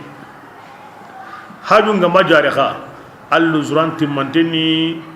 ام بوجان خانا حكاني بسم الله اللي جعلنا دغني يهلتي ويرقني معلوم اواتو هارون انتايري ما الله هيلتي يهلتي غير سيزا كنو الله غتي موسى دغني ندان دوا ونجابي كن نقصو ملك جبريل كنيا واسطنا نغام بونغا الله دو هارون نغا الله و akonni موسى wa muku الله يميا nga haruna wa muku malikanga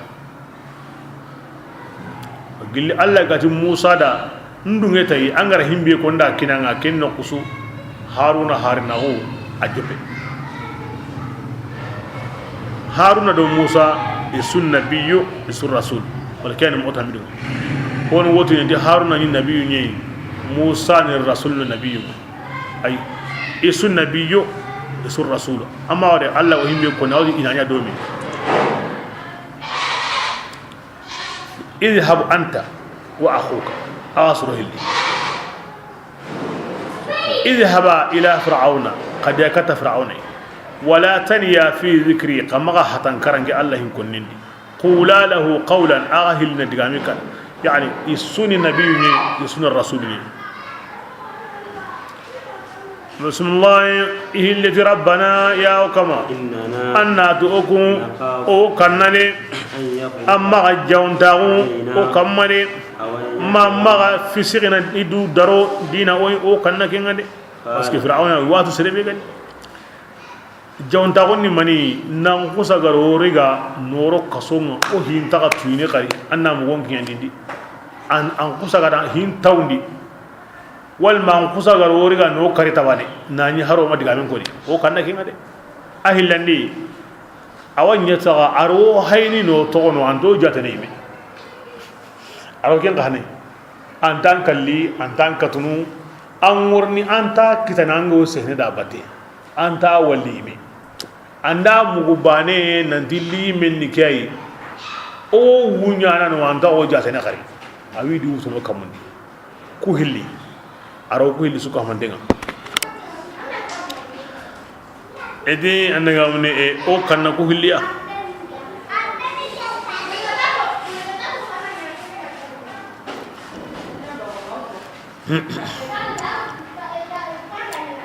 bismillah ala kebringa allah ti dangani ahilli ma'akanu ana tunga Allah wokka paga hilliyatin de mandenga aga himbe konninga Allah wa muku ago himbe kahana nyana ngi Allah wa walli fadiga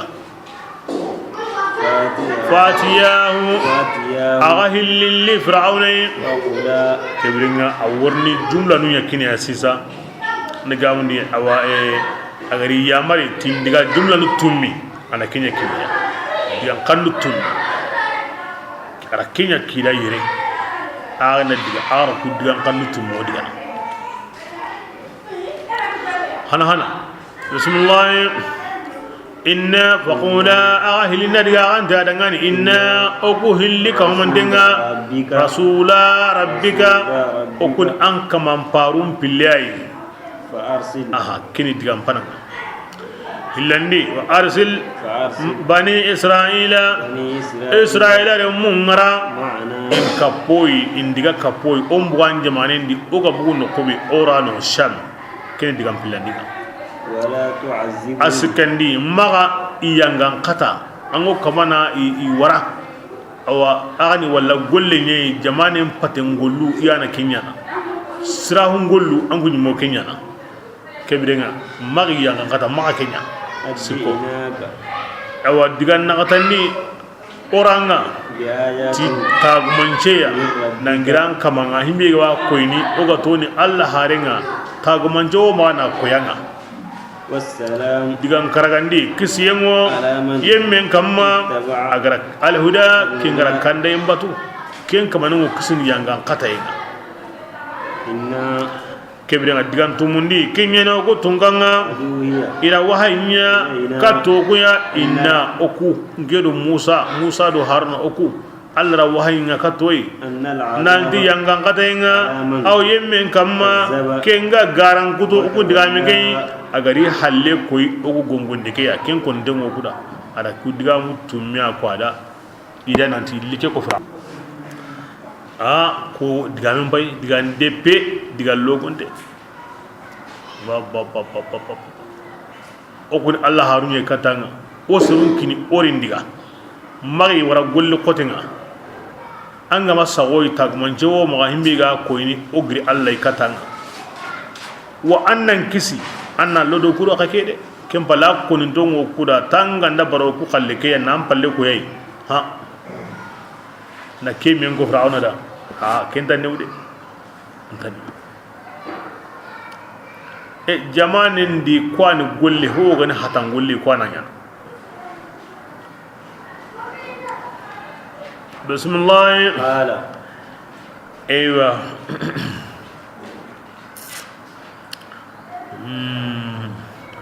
igari ira sine nya sine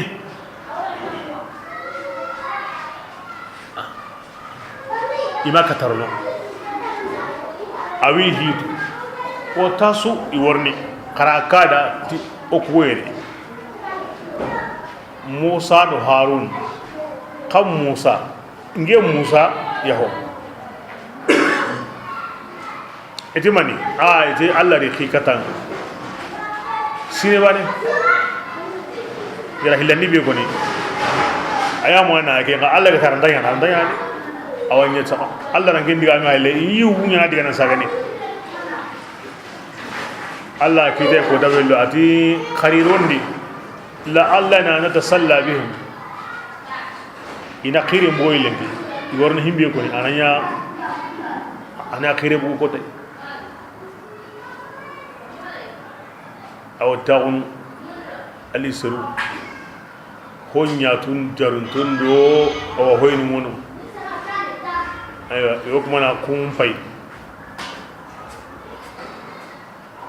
nallono na nyambiti non sereya yogi nan kam moto yankati ku garo bane ga gidi kama isigi inya wodi gani ne ne ni tara yu golanya na idisa disa gillino hukutu baka bute iri idigan kanen goni soro hilli nga tel magge israelan kongal loga maga mobe haruna koni hewo firauna ri hi kisunya harama haruna to ko tabani kenta maga jate nyimedi an ne onde bi gani kenta maga jate nyimedi har tabana ma to ko bismillah قال adigam bana ati فمن kam kanyimme baneni an kum billi kamanga musa ngan kinyetirni haruna kun taro kengadi an kum billi kamanni koy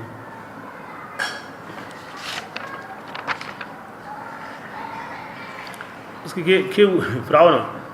uslubu ni wa maga arabu kanne tuyi arabu kangumunti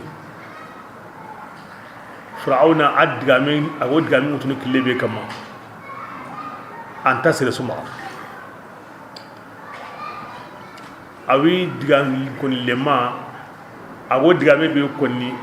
angorni angara digame be ko kenja bu ngari angor himbe ko kenja bu ngari daron taw gande awadi dogon taw gande awadi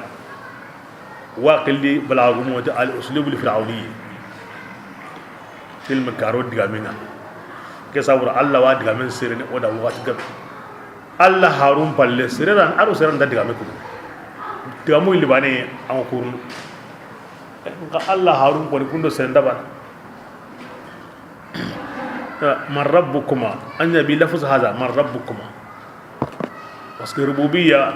be tun dengani akenya sigidi kenga Musa da illi ansara kota an yi matanjige kota matanjige si honsu nda honsu nyanda jamani no wande an ken to nyimani ti fi awna rebe man rabbukum bismillah Musa jarangani o ku kamambe garo qorondi ti ne man alladhi kenyane kamaninga a'ata kull shay'in arahun nabi suku itagandenga an koni mo kemi asreni ari tagayen kini honsu ya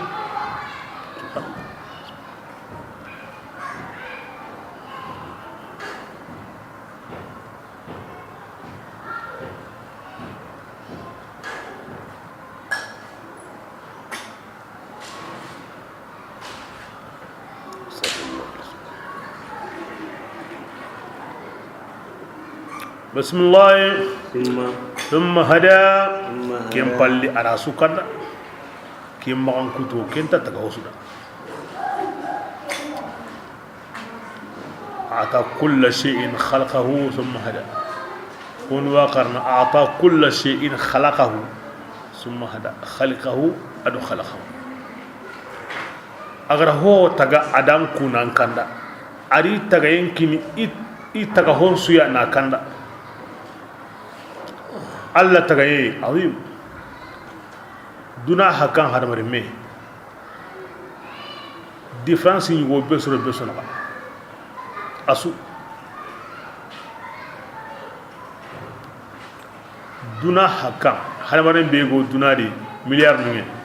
me di ho besoro mena on taban ho hodi ona metu tikenye ndo mangali kembe gono am pakar to kenya se qaw se qanni se qannun taban tremo onun taban hayni mo onun taban tarunun taban ada mare munga mo o ka tagan ka mo wa ko ne kem balle anyi wato hore wa do mena bo kempiti o ga ndey none bane onde dambe bane bo nonum pay sugon sugo non ko no ngada sugo ngada sugo ni nasuna jaren su jare haren su hare kenne su kenne wandalen su wandale nganda wujine sugo wala sugun to ana ni su bakamedi angana wujine na wala nan to ana ni su bakamedi ata kullu shay'in khalaqahu thumma hada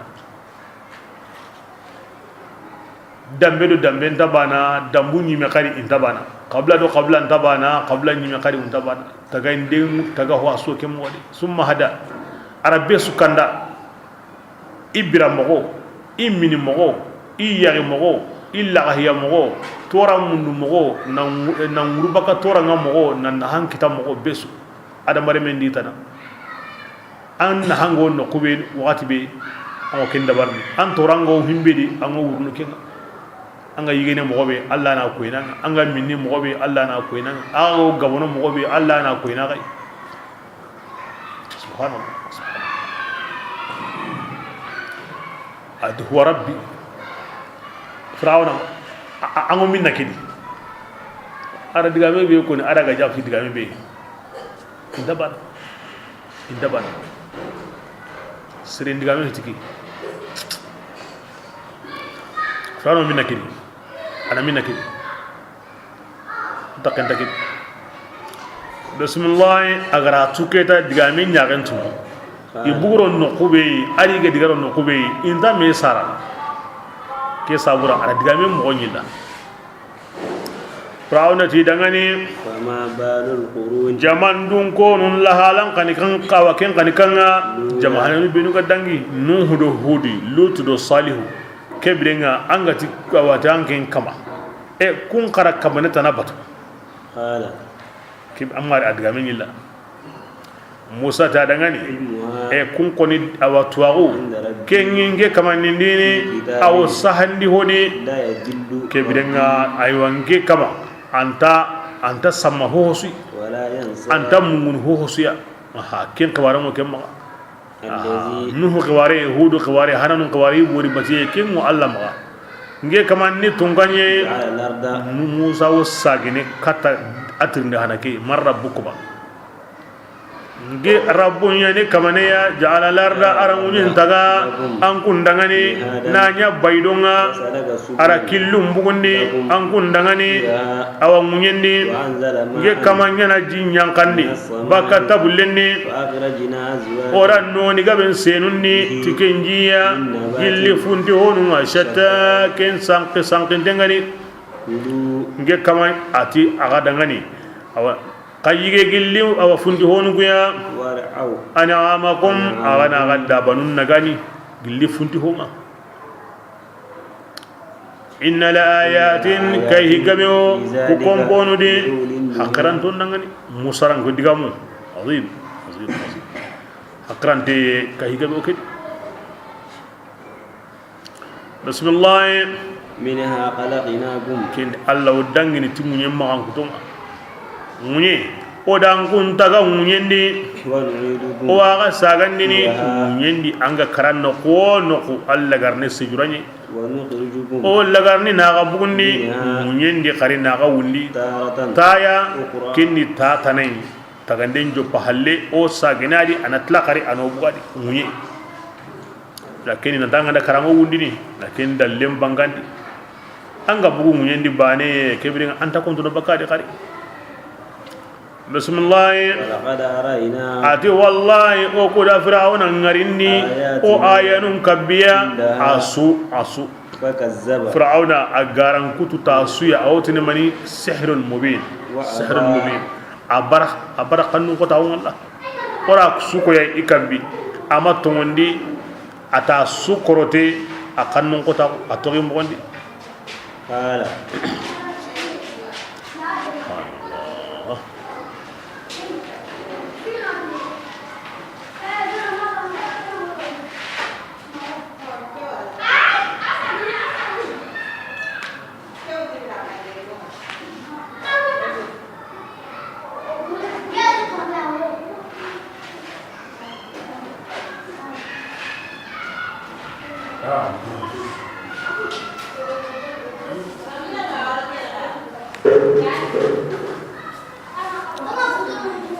bismillah قال qala man yaqul fir'auna ti أجئتنا musa anke li menyano kuya لتخرج kudan no bugundi من أرضنا odde bendi misra andanya hankanga بصهرك tan korotenga musa kena li menga فلنادينك wallahi mo garanga ti korote himbi ga nan kalle ke meya inda sigiti me ke bilenga to munte himbi ga ndakane kita ke bilenga kenna takan kita واجعل موعدا ke bilang musa nyina annake nyangu oku dangani adan kadangani لا نخلفه nahanu okun dake nyina sogini ma anyi mega مكانا wa anya dingirai dingira be asumba na nyurong data nyura wondi ay aro sehenga de فلنا بسهر مثله فاجعل بيننا وبينك موعدا لا نخلفه نحن ولا أنت مكانا سوى يعني بني بيغا وادي أو ما ينقين دو مغين دو تلمون تاقون قاني وكو صابرا دائما فاستخف قومه الله ونكين كوني سرون ناتي وصو مني باني أو جمان بقرين فاين أريو كسونا كمول سرون ناتي وصو مني باني أو جمان بقرين فاين inga da kinga mo osri ke su halle arake ko mba bara oran kalle ge fam ona siru mundu himbe go an kalle ke metu anyi mena wakatin kinoy da dingiran kinoy himbe go ge me jama so ya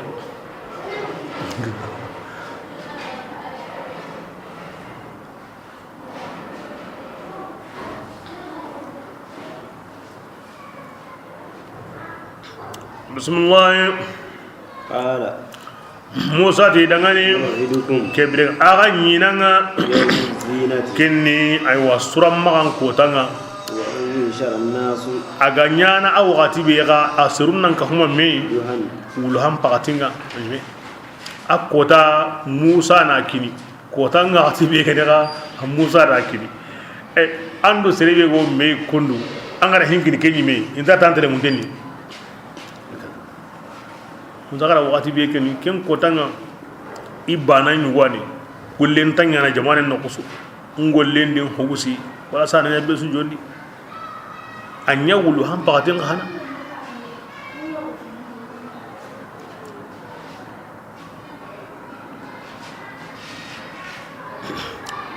bismillah فتولى فرعون iga gri fir'auna ahallakoi فجمع ari heren dabari fajjama kaidahu ari heren ka huma me ثم ata kemballe ari haygari nan gemuti nyinanga diga debbe ari heren ka huma me nan litay nan gemuti wakati konintenga Musa ti dangane ويلكم bonenga gadande لا تفتروا كذبا kama garen kudu na sawallai de فيحسد fayusihitakum aganda kinya alla wa halakni na qataran yamade بعذاب ti yangan kata ya قد قابل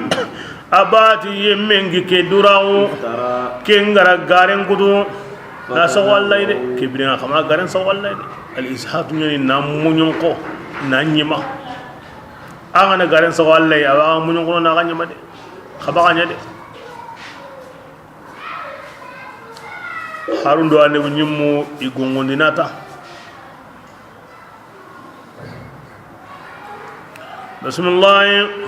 fatanaza'u ila gundo hihinunga idum menaga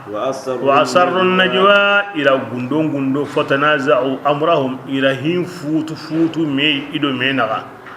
musa na kammo akhikena kammo imagi muhibane wa asarru najwa ila gundo ido menaga musa di akhim pindi basira me ngari ibe gari gulle ke kanema igama me kitadi iti kebrenga aywa kammo woni honuti krotendanu nyeni honuti abani ani krotendanu nga musa takentadi honuti kebrenga anda katoyi kemmo gontu intenni aywa onda katay kemmo gontu intenni anda katoyi ga wa imagi mukendi honuti anaga man anda katoyi wana batuna tawrna khaleri bakina qaida imagi mukendi nga kem pankan qoro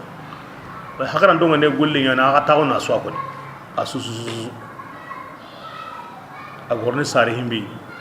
ona maninya kuyime mani ser ana so akarna hina labudda min tadris kulli kin konin dinyani fatanaza wa amrahum bainahum wa asarru najwa aw gilli igolle ga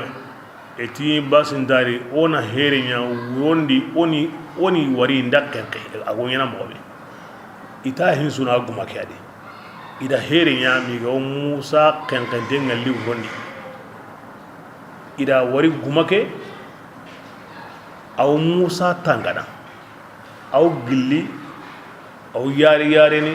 anda kanne mugu no kobe aw terne maga diga yaran sawno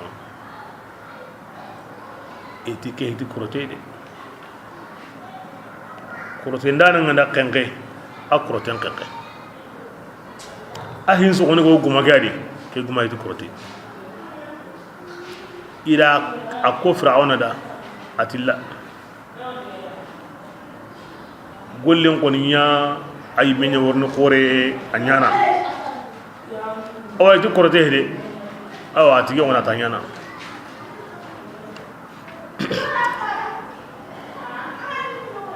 kem bagati ko gollen nyanu nyani to ana korunwa ya ham pakaranta besu ya na hodu nan da besu ke sabura iri se kon sunya aga masro himbe halle iti o kahum musa ni يعني إتوا عندي نهم مصر بهارين غنيرني أنا بني من غنيرني himbe ndey jamane ndi hi qoreya anam o zallo no kenyade musa ri wakati ko magile man pinu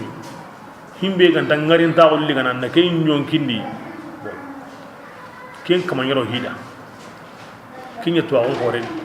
ke sabra Allah da musa mu o zallo ke mo nabi bismillah قالوا ke sabra itime dangane إن هذان hazaini wa mahazani هذان هذان نعم إذا كسره اللي أنك همني أو موسى أدو هارون لساهران قرطنان هلياني يريدان إهل ولا مرنو خرجاكم إنانكم بغني إلا غمونينا تهل قرطنا إهل ندقا تانكم كلنا كنغاني كل وربنتنا كل بيغاني مثال هو المسلم إن بيغاني مثال سرقتون هو مثال متنو misran kon killenya kama igo dunadi mogobe idunarun kutiyenga mogobe inganta ngo mogobe ibati hinga mogobe lengil de kene dunadi misali iwa munda na ken kille ya buguno ikumba na ken kanan ka on kita bismillah fa ajma'u kam birenga itimeda qahanqi aga dabarenga de qaraga hankanya bani summa itu kem balle aga sulli aga nyajama bani ya qad aflaha won kira alhamiyatul jahiliya on ka huta on onya bani ta o qalleni tumuyo garino ono hanganya bani بسم الله وقد فلح اليوم من والله من دتق كده لنجي استعلا كينغا قلبو إذا كيكون ميدغني في قاعدة بحكي إن هذان يريدان أن يخرجا وسواكن كني تسنية عرب قنني wa mogodanta nuwaya alira bu mo qaida inna gandari kinima harafu ngeni hana sabi denyana aw qoto denyana hillo ganke aw rafunu ti alifuna aw fatahana ti yayinga aw kasirni ati yayinga ke sabura abu amri kinga qarna inna hadaini wazakin qaida mansubun bi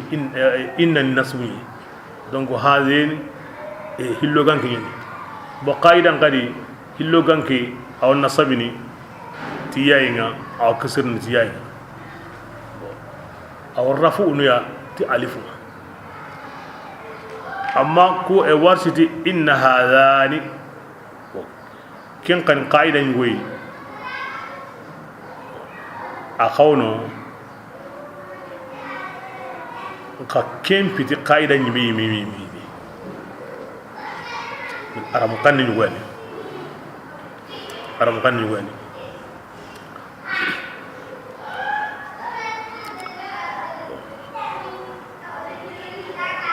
kharam waskandi wono nanunu ke sidda yen kana wono nanti ini hada nanunu hanaken ni woni in nanti hada ni la sahirani yuridani na soqotoni okeni sikani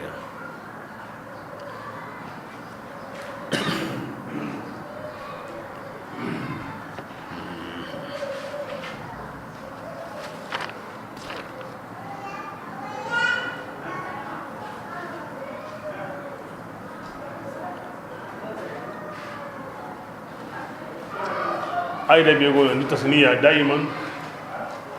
alif nyawa wala sukan rafu jarbi o kisiri o kekenka gayatna wono daiman asuna yayi a kisiri o a jarbi o arafu o kenka na me qaida bega tu dinga mo di besu en kam kingeni rafu ti alifuma akuto yati yayi bismillah قالوا kebirenga kini gemu kaninga ona o mo qasindima atunda gare ke sawra iti ya Musa angen nan sugandi إما أن تلقي amma angen nan serindi ando konga hina an nakuna nahnu ma okuna ya awwala man yemmin pananga kinga serndi do kunga ila sagon kini Musa qala Musa di dangani awara an kun polon serindi agmunun daga do kunuma iri seri حبالهم igari seri allati an kusagari dawai kacunyi adi do konunyi يخيل aw yuqayyalu ilayhi إليه aw simmene aw nyana hainda nan nyagala من سحرهم ikoroten sabu dangani nan diddo konu kudo kacuko تسعى sama kenyani aga terene inogon kama anya kunu ay idha lil fuja am ba mai kaccenyande ado doko ga kusa ganya nyagala takhilun yani an simmendi ada nyagala na to haqiqan dikundu he na to yukhayyal ilay aw ngena nyagala aw ngena hainda nan nyagala min mannanya min sihrihim ya kuma gile ma go betu ken sabuda aw nyana nyagala ta sama kanyeni aw kuma nan tare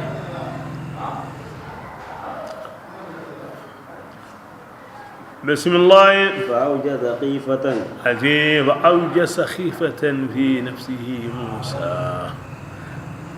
فأوجس موسى نني في نفسه إدودي أو كانوا يعني أركانوا ينتيدودي بلا بيعرف كوري أما كانوا ننتي يوينا هاللانجيدي أكانوا هم بيا إكي قلندو كسومبانا o tumundo garen ngana nyami beedi tumundo garen tuine kamo akan ki ike me kallinu guman biyai ike guman yana sama kanye i qahana ra kenya qarana tu qallini kinga i qaro guman nyalli adu kati akanu tumundo garen worni tu me baga kamo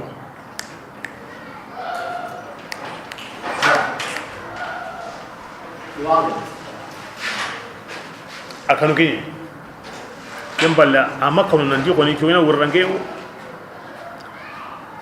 igama fi bakameri gemina surun tar tongoni de bismillah qulna ke badin na kudi Musa dangani la takhaf angenna ma kanu de angen Musa angen tigi tigi anyani kallange ma kanu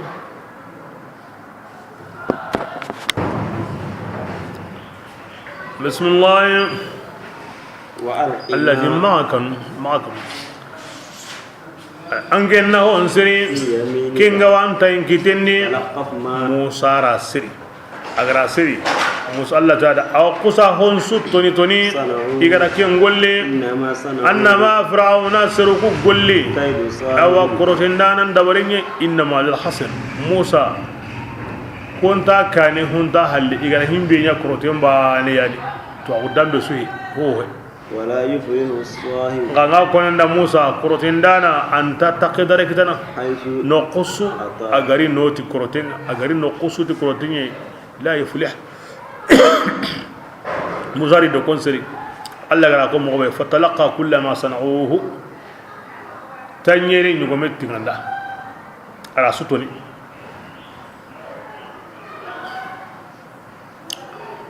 بسم الله فألقي السحرة كينغا ياباني كروتندان يريدوني سجدا سودانو غنيا قالوا كنو الله دغاني إتي آمنا أكو تونغني برب هارون تي هارون كمانا أدو موسى كما إلى جوبا هارون يمني صبرا فرعون لتمويه يوارد سنة إندا جوبا موسى أيوة أمار هو يفوت كتيدوي wala ike yani awa Musa rabbun yana qorondi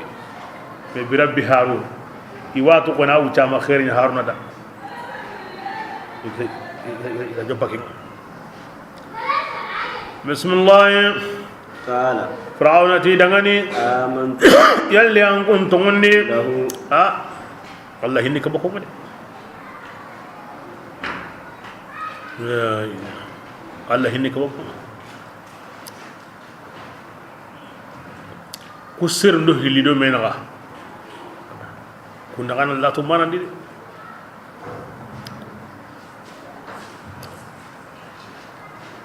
igari do kono kuseri wakati be ken serinde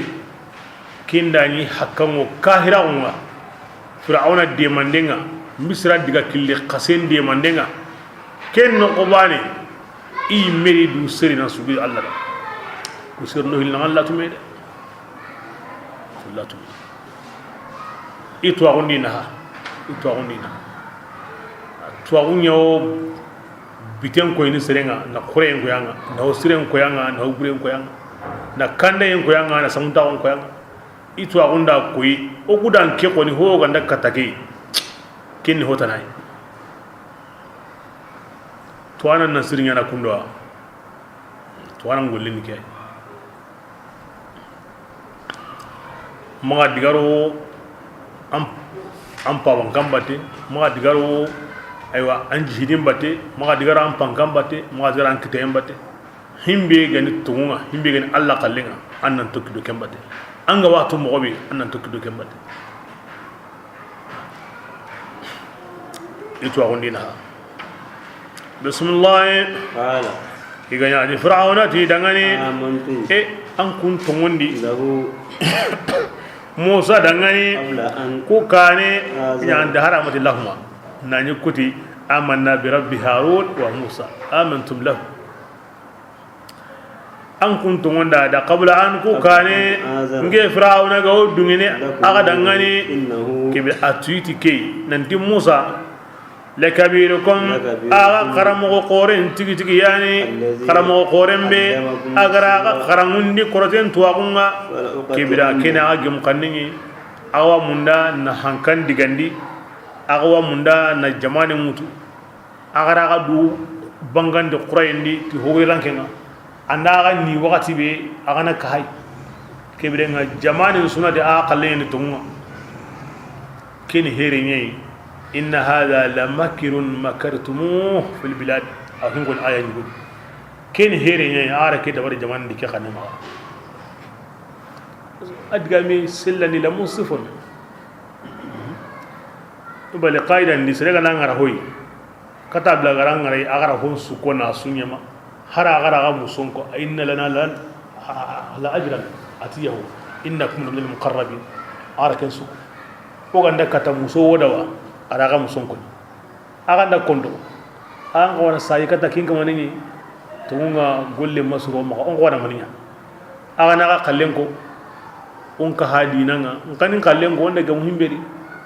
ga jaman di an kun kusagati yahudu hulani da aga gemu hoy wari kem balanta yana gundu aw bune entu de firawna aw buru ngen daiman yastakhifu qawmu jaman di tungu yana kalleke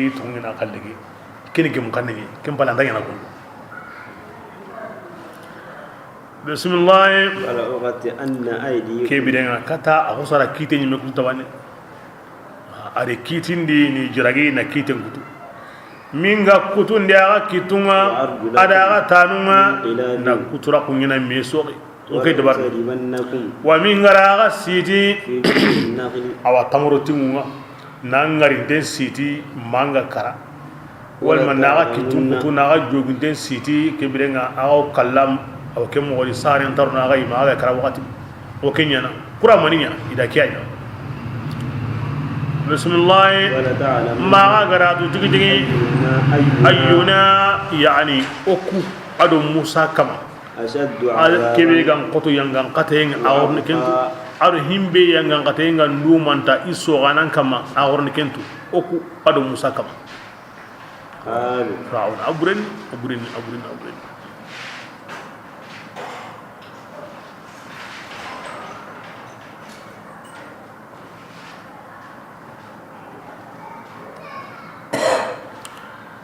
بسم الله قالوا يقاتل فرعون دغني اوران دغامن مغون كان تو فرعون او كنتان سوغاندي مغو كما كينغاروي جلي دالي بانغان دغادي انغرا كو مغو بي ياغو فاميلي ناندي اون غان قبا ساغني كاتانغا تو ngin nka o gara dalle kulle be wari o kuntarni angen sago mundu khari ona ya khamo ora kanda gilil oto gara himbe wari korote ayan warna koni ti alla ya ho ma alama akrahatana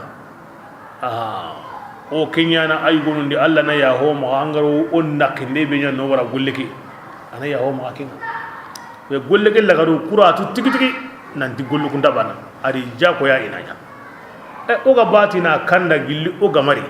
golle nganya golle nga bono o kunta sagane ka tanga kari asuni ken jako ya bana alla garni maniya o kurni hoy wanya himbe gan talanda kemira on ko sanata tabane ikhra jabi ke akhuro kuda bismillah walladhi wantari ansubandi kamane kamma kingaro taga ange mo ku taga andal wanda ka waw ke unyana akunay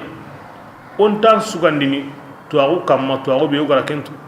walladhi ukunati kamane be garo taga faqad ma kebirenga fir'auna angenna hon kiti qadin angani ken kutundane anda kiti be kiti ke kutu o kitun kutu anno tanun kutu anno siti mo wakara إنما تقضي هذه الحياة أنما أنك غرين تاغو يا نيمانا كين دي بيغاني وندارو لا غرباني أنكم بانكاني مي لا غرقا أنو نينو كوي بسو كالا كنتو خيري أن تاغو سرا باتين دي هو تاغو نام باتين أنكم باني أنك غرين تاغو نيما خلاص ومن لم يمت في السيف مات بغيرها تأددت الأسباب والموت واحد أما كرتك كهنا أن كرتاتني كرمون ينجاتني كم بالكلين سوامبان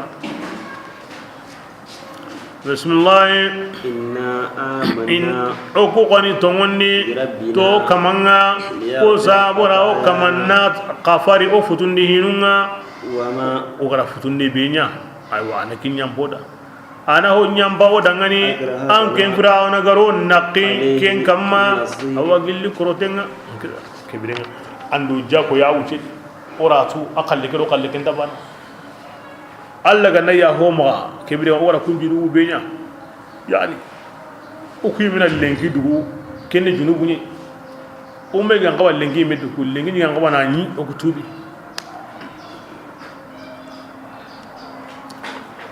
bismillah angati digamendi tournatu ankendo musa kama ayyuna ashaddu azaban wa abqa himbe yangan katengan qoto himbe yangan katengan dumanta kinjabu annatu allah taala khairun ayam pasu ankenga anganda sagonya wa abqa aya yangan katenan dumanta ankenga anganda kuta anyo ko kento بسم الله أتي أيو التي هنجاننا أنات يمين بي أغا كني كمانا ناني كاهرين قوي فرعون أنات جهنم أو كين كمان دغني أنت كلا جهنم ولد أغا لغينا أنت غرين تاغن غن أبران تاغو بيغا نحنا كم دغامي بيغو تكون دي الله غري دغامن تكون كون سريبين دك الله يناني كاهريا لغهي أنت biram golingenta kemude allah subhanahu wa ta'ala ashaddu wa abqa wa man ati yemme biga andari kamanga tundi yemme gani koy kubenu ga sujudi allah da fir'auna kurtinda na qasuku kummenu abatiya kamangolle golle sirun gabunga kumma anguto sirun darajatu ngokundangani iwurwinte ngani جنات عدن كن تاغن ارجنن كاني ورلقم ورنو اي تندا سانكا سنوره دومانو نيا ارجنن كني كارجنن ومن كن يمن سو براجن تزكى اغسني نانسنو بكا هلا كابنا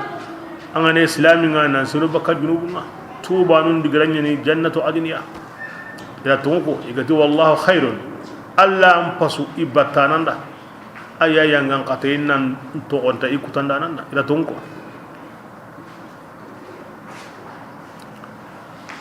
sadaqallahu alazim ballagha rasulul karim alla nakhmu kallingo alla ganda khairi wala alla ganda kusimu tanga من يعلقكم سريا من يرفع رنقنا سريا من يخرج سريا من يميد باق سريا tuwagun ne undi na kharun wasa barakatu tuwagun nan ndi ramon sabatin ndi wunne ngando samba khari do sire ko mesriya wara jagan digani sindegani tangan digani la khari kinoy khirro jamana ndi سبحان الله اللهم صل على محمد وسلم